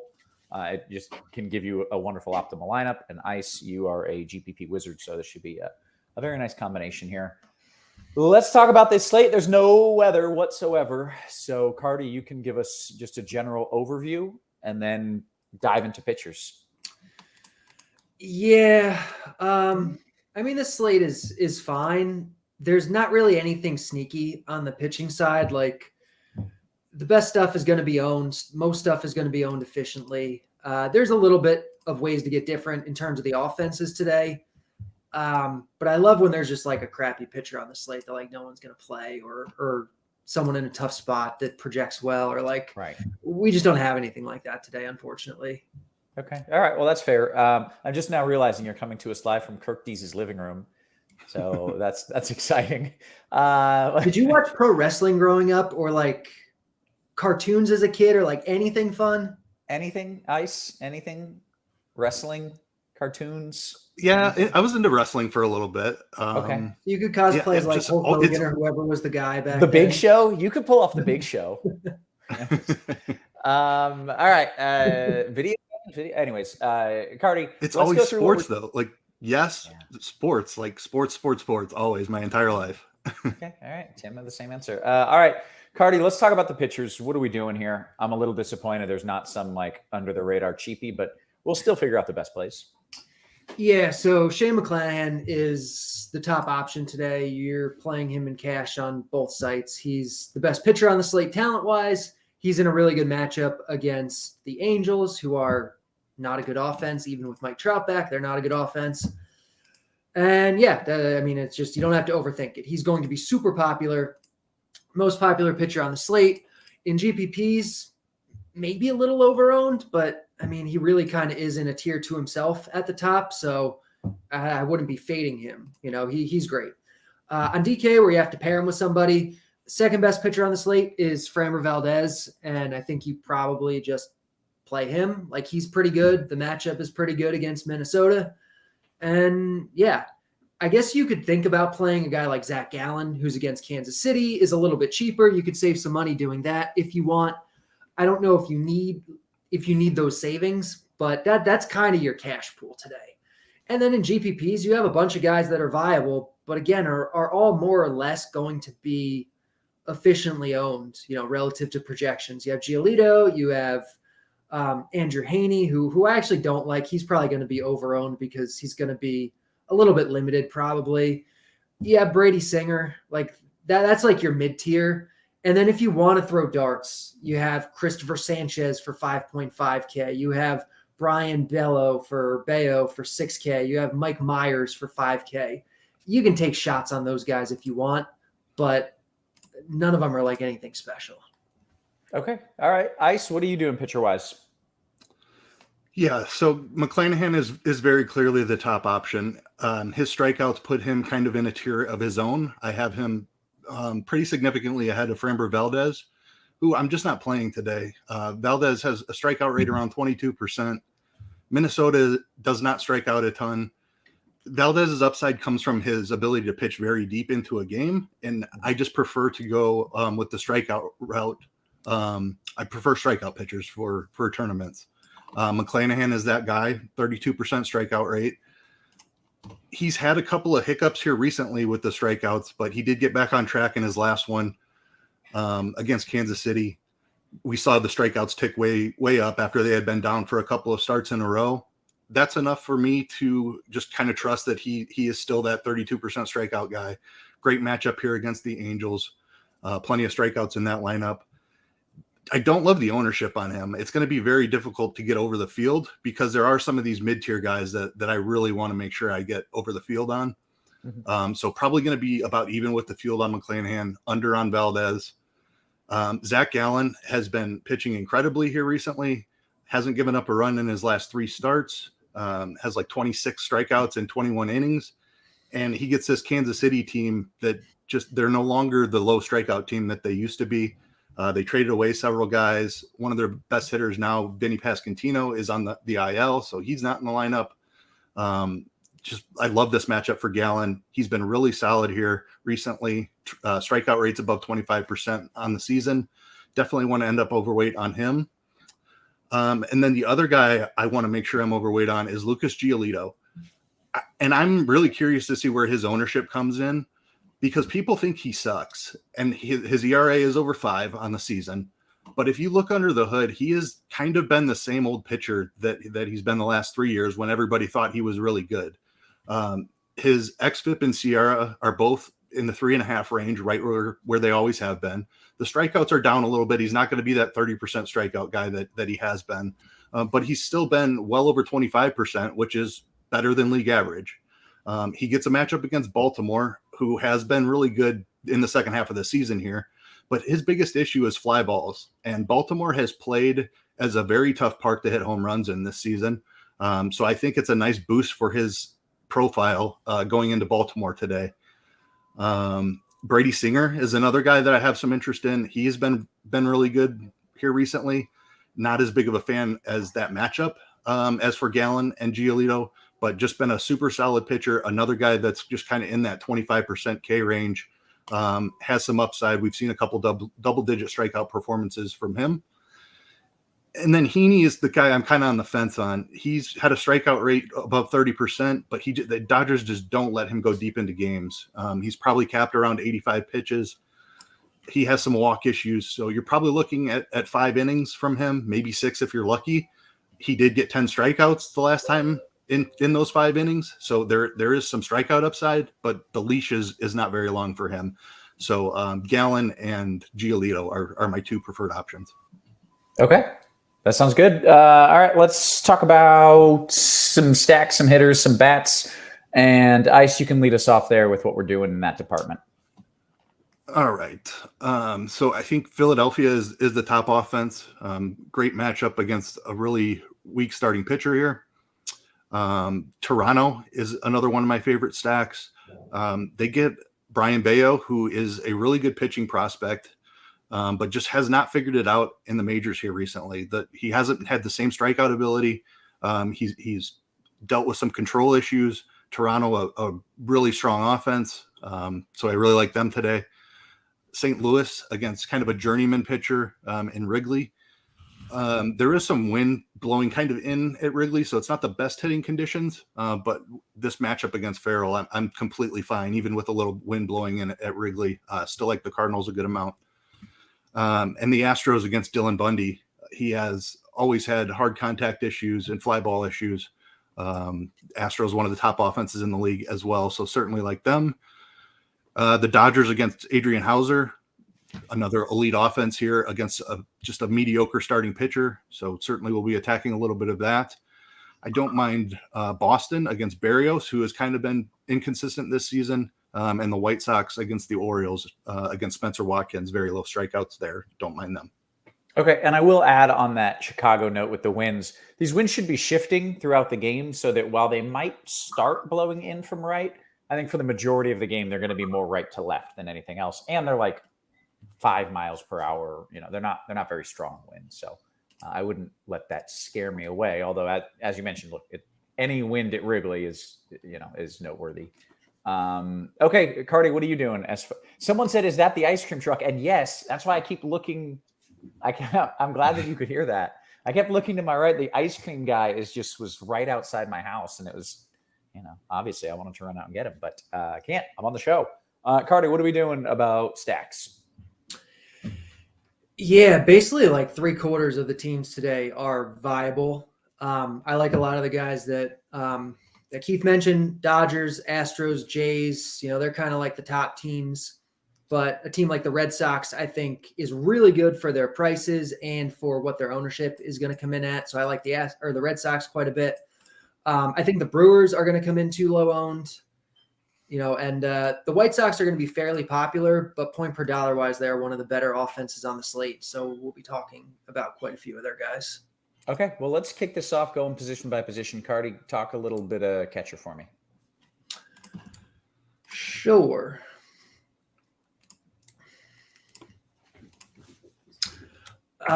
So Alejandro Kirk is probably the high-end guy that you want. Real Muto is in a good spot. He's great.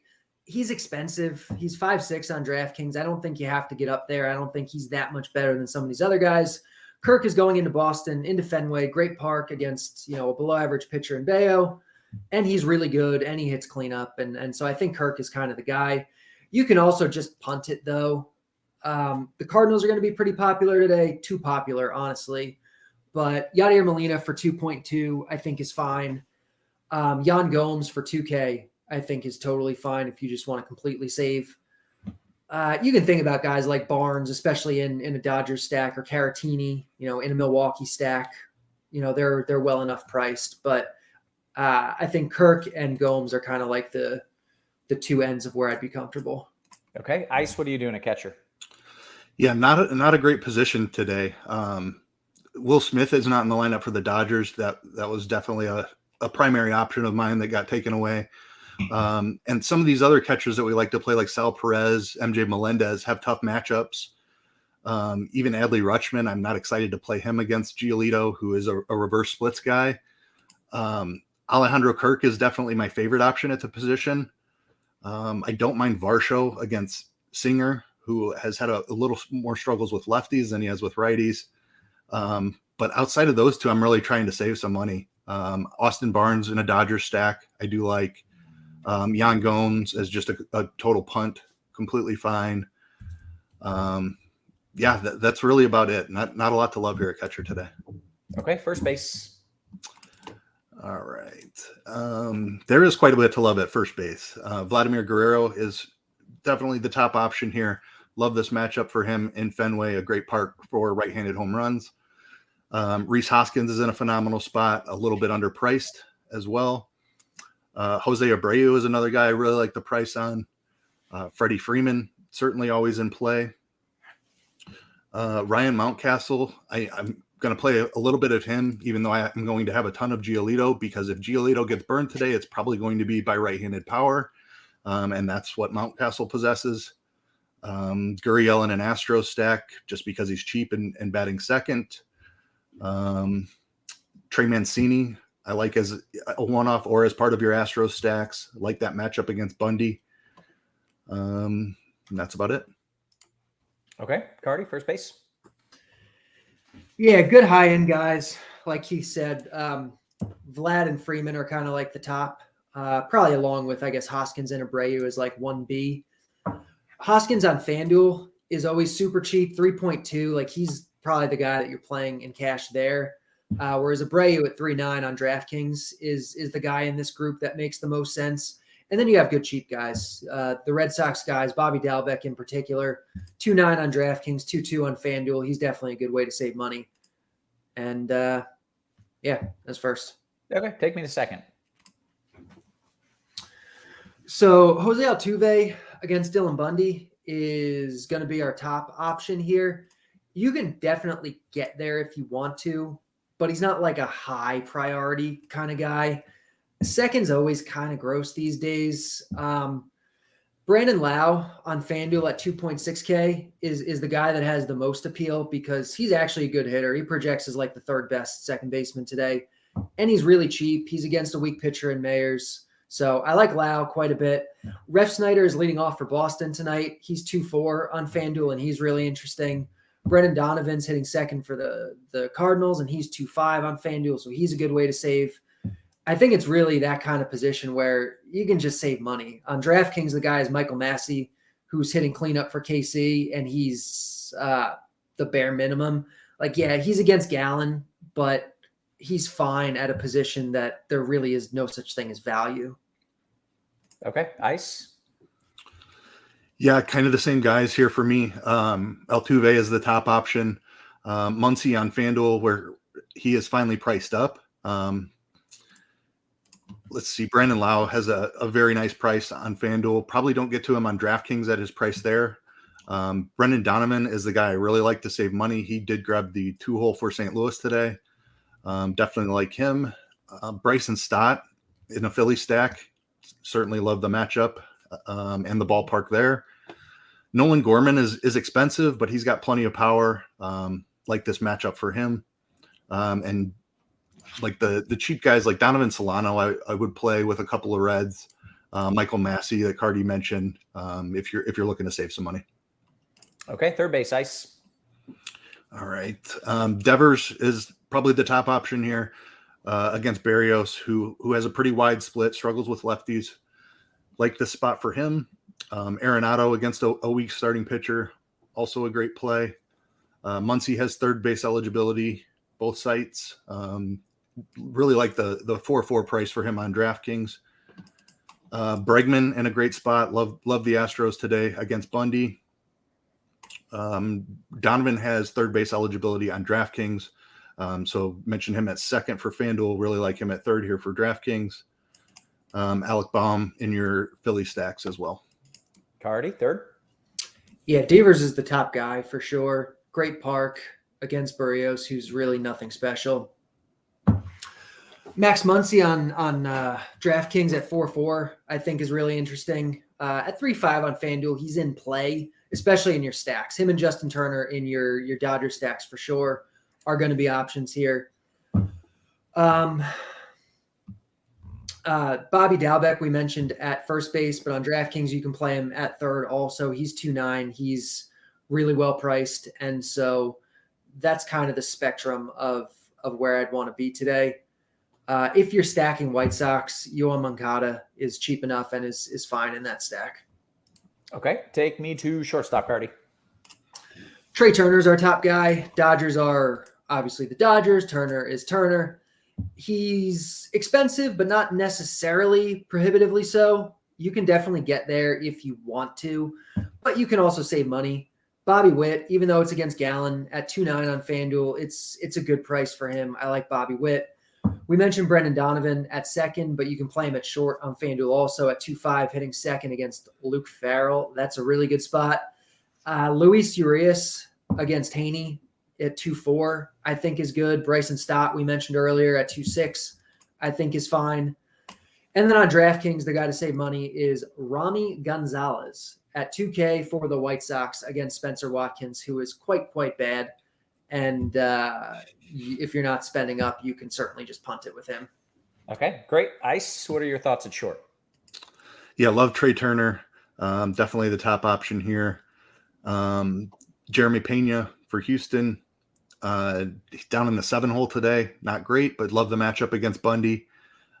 Similarly, Bo Bichette with a fantastic matchup. They've dropped him in the order a little bit, but that should just drop his ownership. Prices come down on him a little, so certainly don't mind him. Bryson Stott has shortstop eligibility on DraftKings, where he was, I believe, second on FanDuel, but play him at short over here on DraftKings. Willie Adames has a one-off I certainly don't mind. Probably not stacking against Heaney, but he can certainly give up some home runs. So I do like the Brewers' right-handed power. That about does it for shortstop. Okay, then take me to the outfield, good sir. All right. Kyle Schwarber, definitely one of the top options, particularly on FanDuel, where he is way underpriced. He should be up in that 4K range with the rest of the elite bats on the slate. Yordan Alvarez is one of those elite bats. Absolutely love him today. Kyle Tucker with him. Prefer his price on DraftKings, but he's fine on FanDuel as well with this matchup. Mookie Betts, a fantastic option if you're spending up. I really like George Springer as a spend up as well. Some cheap guys. Alex Verdugo on DraftKings is cheap. Lars Nootbaar for the Cardinals grabbed the leadoff spot, so really like him today. Some of these reds are super cheap that I'll be using just when I'm paying up twice for pitching. Nick Senzel in the 2-hole would be my favorite option there. Or Ref Snyder for Boston is grab the leadoff spot as well, another cheap option. Okay, Carty, outfield. Yeah, Schwarber is the top outfielder on the whole slate, and he's just always too cheap on FanDuel. So you're playing him in cash no matter what. He's going to be super popular in GPPs, probably overowned, but he is the top option. I like the White Sox outfielders. I like the Boston outfielders quite a bit. AJ Pollock in particular for the White Sox is really well priced on both sites. For Boston, you have Ref Snyder, you have Verdugo, you have Franchy Cordero, especially on DraftKings. The prices on those guys are really nice. Luis Robert also in the White Sox outfield, I didn't mention, but along with Pollock, he's really good. I like some of the Cardinals guys. Keith mentioned Nootbaar. I like Nootbaar. I like Tyler O'Neill on FanDuel. Joey Gallo on FanDuel at 2.5, I think is a really good play. Certainly in your Dodgers stack, certainly as a one-off. Even in cash, I'm fine with Gallo at that price. You don't have to play him, but he's viable. And yeah, that's about it. Okay, gentlemen, that gives us roughly 15 minutes to take some QQs. I'll start with the one that always comes up first, and that is if you're playing one stack to win it all, who you playing, Carty? Let's pretend it's single entry, one stack for all the dollars. I'll probably say Boston, but there's not like one standout stack today. Okay, yeah, all right. Ice, you got a gut feeling about one of these teams? Yeah, I'll go Toronto. Love the ballpark for them. Bayo, I think, is going to be really good someday, but he is not today, at least from what we saw earlier in the season before he got sent down again because of how badly he was struggling. So I like Toronto quite a bit. Okay, excellent. Let's take some QQs if there are any. We got plenty of time, and scrolling up just a little bit. Luke Cage says, hey, Carty, can I play Berrios? You mentioned when you were talking hitters that Berrios is, and I quote, nothing special. Yeah, I'm not a big Berrios guy. The Red Sox lineup is watered down today. Last night, Pham and Bogarts, I think, left. It's a weak Red Sox lineup today, but he still doesn't project well. It's still in Fenway. He's kind of overpriced for how he's projecting. I just don't see the need to do it. You can play guys like Bayo or Sanchez or Max Myers, and they all project basically the same as Berrios, and they're all cheaper and probably lower owned. Okay, great. Prodigy says, FanDuel single entry. Ice, you want Kirk or Chapman? Give me Kirk. Okay. DK Cash, Carty, Achilles wants to know if you prefer Dalbec to Gurriel. Yeah, I don't think I've played Gurriel once in my life. Definitely Dalbec. Okay, that makes that easy. FanDuel single entry. Ice, question from Prodigy. He says, Chapman or Baum?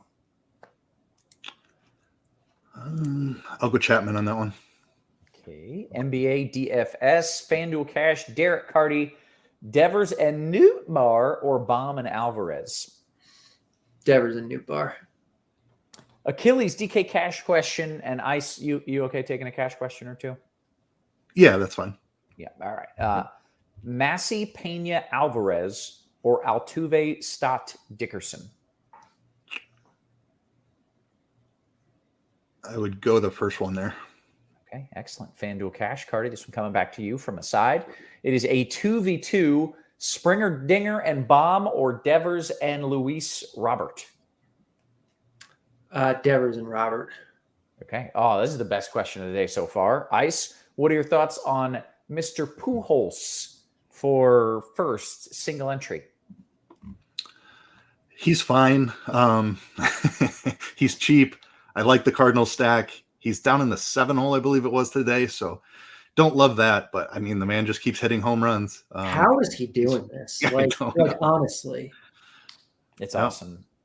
He's going to get to 700 because pitchers are going to throw him meatballs like the last few games. I like his chances. Hey, D. Montgomery says, hey, Carty, we've got time for this. Any deals on the Blitz? Just asking, man.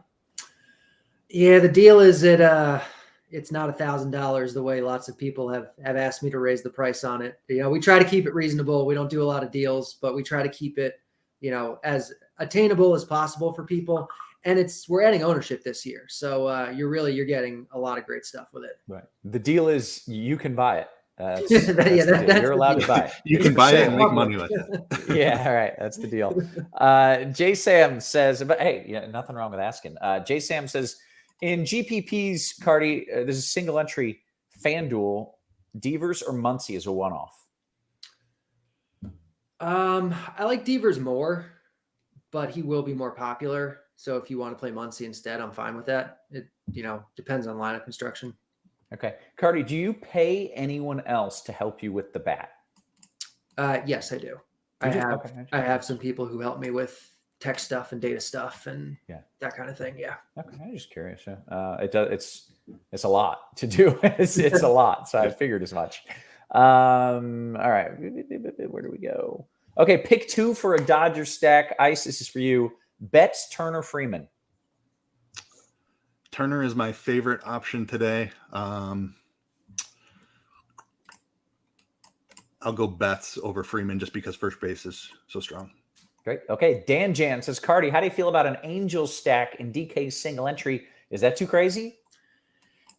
They project as the second worst stack of the day. I get it. You want to get some leverage off of McClanahan, but I do think you're probably getting too cute trying to do that. Yeah. In single entry, especially. Yeah. All right. Let's see. Yeah. Certainly not in single entry. All right. Let's jump on over to a little YouTube chat here. Got some QQs coming in. Sam McLeod, great name. Is that your real name or is that a character from something? If that's your real name, that's fantastic. Sam McLeod says, Jackie Bradley an option at all? Ice, is Jackie Bradley an option at all? Not for me. He's real bad. Okay. Let's see. L21 says, Carty, small field GPP, Mikolas or Giolito? Giolito. I don't have any Mikolas interest. All right. Sam McLeod back again. I think I just love the name because it's McLeod. It's weather related. Realizing that. I love it. He says, Fanduel GPP Ice, you want Cordero or Jackie Bradley? Cordero for sure. Oh, that was the same, basically. Yeah. All right. Nadja says, Carty, last man in to complete a Philly stack on FanDuel. B. Stott or N. Matten? It's going to be Stott. Okay. Dennis Beasley says, Mikolas? That's all he says. Mikolas? No. Ice? Michael? No. Carty? No. All right. I don't hate DKGPP. the matchup against the Cubs. He's cheap on DraftKings. I definitely wouldn't play him on FanDuel. He's in the conversation on DraftKings, I think, but not. Okay. There's just not enough strikeout upside for me. Okay, great. Matt Hakeem says, DKGPP, Andrews. Jesus, Kevin, pronounce a word right. Andrews and Schwarber or Stott and Tucker? Ice? Stott and Tucker. Okay. Pujols okay as a one-off. Carty, any? You want to chase the home runs? Sure, go ahead. I can't do it. Like, he's not this good. He can't possibly be. He is this good. I approve. That you know what? He's my home run pick of the day. Next question was any home run picks, fellas. That's my home run pick of the day. Pujols. Carty, you got a home run pick for us? Let me take a look real quick what the bat says about home runs. I mean, it's going to be Schwarber by a lot, but he's going to be super chalky. Hunter, hold on. I don't know. Come back to me. Okay. Ice, you got a home run pick for me? I will go Bo Bichette. Ooh, okay. Very nice. Carty? Yeah, I'll go Hunter Renfroe as kind of like an off the board type of one. Okay, great. DFS Dre says, hey, Carty, FanDuel Cash, Gallo, Pollock, or Senzel? Pollock. DK Cash, Ice, I'm giving you this one. This is a 3v3 here. Dahlbeck, Bichette, and Schwarbs, or Hoskins, Altuve, Stott? I think Schwarber is a priority. You need him today, so I'd go the first one. Okay. Aside says, Carty, what are your thoughts on a Baltimore stack as part of a 4-4 stack in a FanDuel GPP? They're fine. They're not one of like the best options today, but they're certainly in the mix. You can stack Baltimore. Okay. We've got 5 minutes left or so. Carolina guy has a little bit of a tough one for you, Ice. FanDuel GPP, he's running a Blue Jay stack without Chapman, needs a third baseman, and he's got 3,100 left.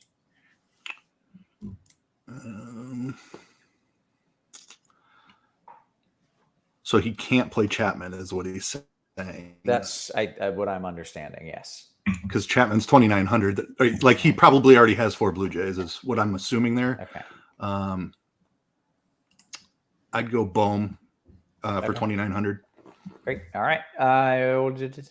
Carty, FanDuel Cash, Gurriel or Mullins? That's L Gurriel. In case I've never played either Gurriel in my life. Not a single time. They're not good. They're just not. I don't love Mullins today, but he's got to be better than Gurriel. Okay. Quick question here from Jay. He says, sorry, I just hopped on. Can you catch me up real quick? DK single entry. Ice, which SP pairing would be best? My favorite today is McClanahan Giolito. Okay. Carty, you got a favorite? It's probably like Framber and a guy like Giolito or Singer or Gallon, something like that. Not a McClanahan. We're talking GPPs, right? Well, there's a single entry, but yeah, I mean, you can certainly do McClanahan, yeah. But he is going to be very high owned, and it's not like he's projecting for like 1 billion points. He just projects to be good. Okay, all right. Achilles, Yeah, DK I like Gallon quite a bit too. So Gallon Giolito, if you don't want to eat McClanahan chalk, be totally fine with that pairing. Excellent, guys. Excellent. All right, DK Cash, Carty, Cordero or Dickerson? Cordero, never play Dickerson in cash. The guy's going to get like 2 at-bats. Okay. And he's real bad at them. Okay. Mr. Perfect says, is it crazy to play Meyer in single entry ice? I don't know who Meyer is. John Mayer? Meyer's the Los Angeles Angels pitcher. I'm not going that low today because I really like the Giolito at 8,400. I like saving some money with Gallon. So I didn't find myself down there in that range. I wouldn't do it in single entry, I don't think. Okay. By the way, both of your negativities on certain answers have been hilarious. Ice at one point said, I was like, any of this guy says, not for me, he's terrible. Carty said about someone else, don't play that guy. He's only going to get 2 bats and he's going to be very bad at them. It's pretty wonderful. It's true. Like Jackie Bradley is only in the league because of his defense. Like that is not something you want to play in DFS. Oh man. All right. Let's see. Your favorite leverage stack, Ice, single entry on DK. Is there anything leveragey that you like? Let's see.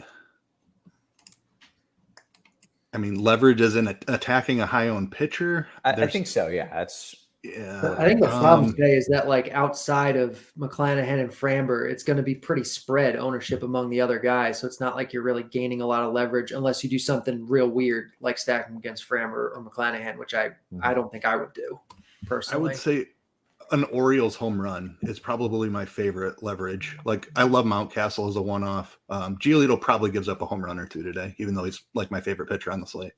Okay. All right. Great answers. DK Cash, Ice, Mikolas Alvarez or Gallon with 3-man White Sox stack.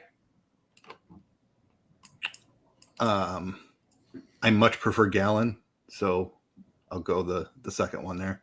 I don't quite understand the question, but I didn't either. It's like I don't really get the. It's a 2 versus 4. I didn't understand it, but you answered it as good as you can.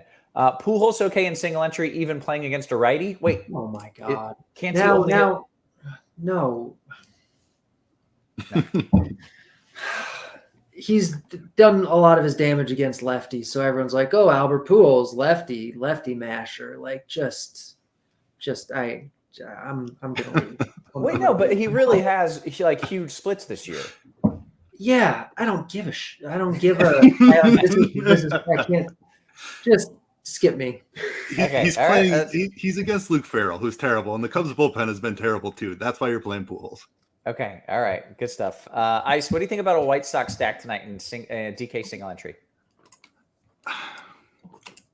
They're like my 7th favorite, probably. So they're not. I don't have a ton of exposure to them, but yeah, I've got 1 or 2 in my 20 max build. Okay, we're less than a minute from lock. Carty, Fanduel Cash, Luis Robert, or Tyler O'Neill straight up. Sorry, I'm still fuming. seeing red over this. Yeah.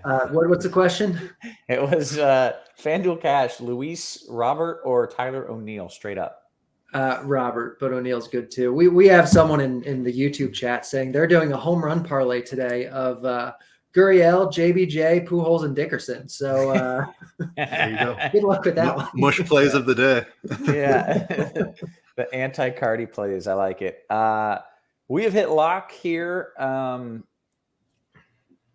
I just have to read this question. I don't understand it, but I like it enough that I got to read it. CLT Goes Blue says, Ice, do you think Reese's Pieces McGuire gets a 2X revenge narrative, both versus former team Toronto and the Toronto Police Department?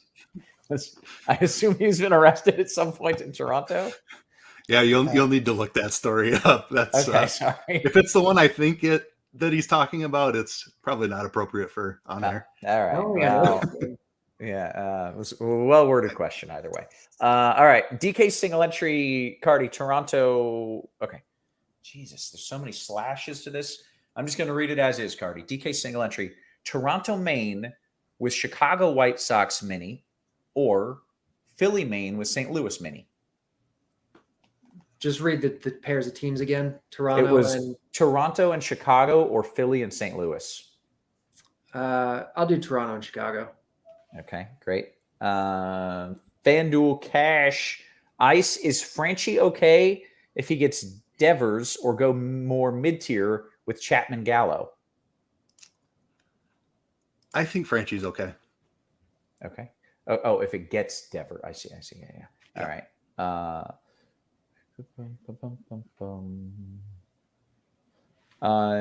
CH says, go for my third edible.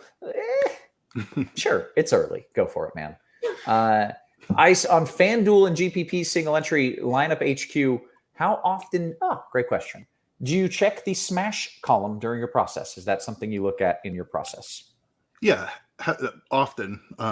Like once an hour, probably throughout the day. Like it's tied to ownership, so ownership is always updating throughout the day. Anytime a lineup comes out, and like for instance today, Will Smith wasn't in the Dodgers lineup, Paul Goldschmidt wasn't in the Cardinals lineup. That's going to shift things around drastically. So I would say frequently throughout the day, no more than once an hour, but then leading up to like 45 minutes to an hour before lock, much more frequently. And anytime a lineup comes out, certainly want to recheck that. Okay. Wow. All right. I did not realize that. Hey, DerekCarty, is there going to be a Blitz show this year? Yes, there is. Should be the same crew coming back again. Alex Dunlap, Chief.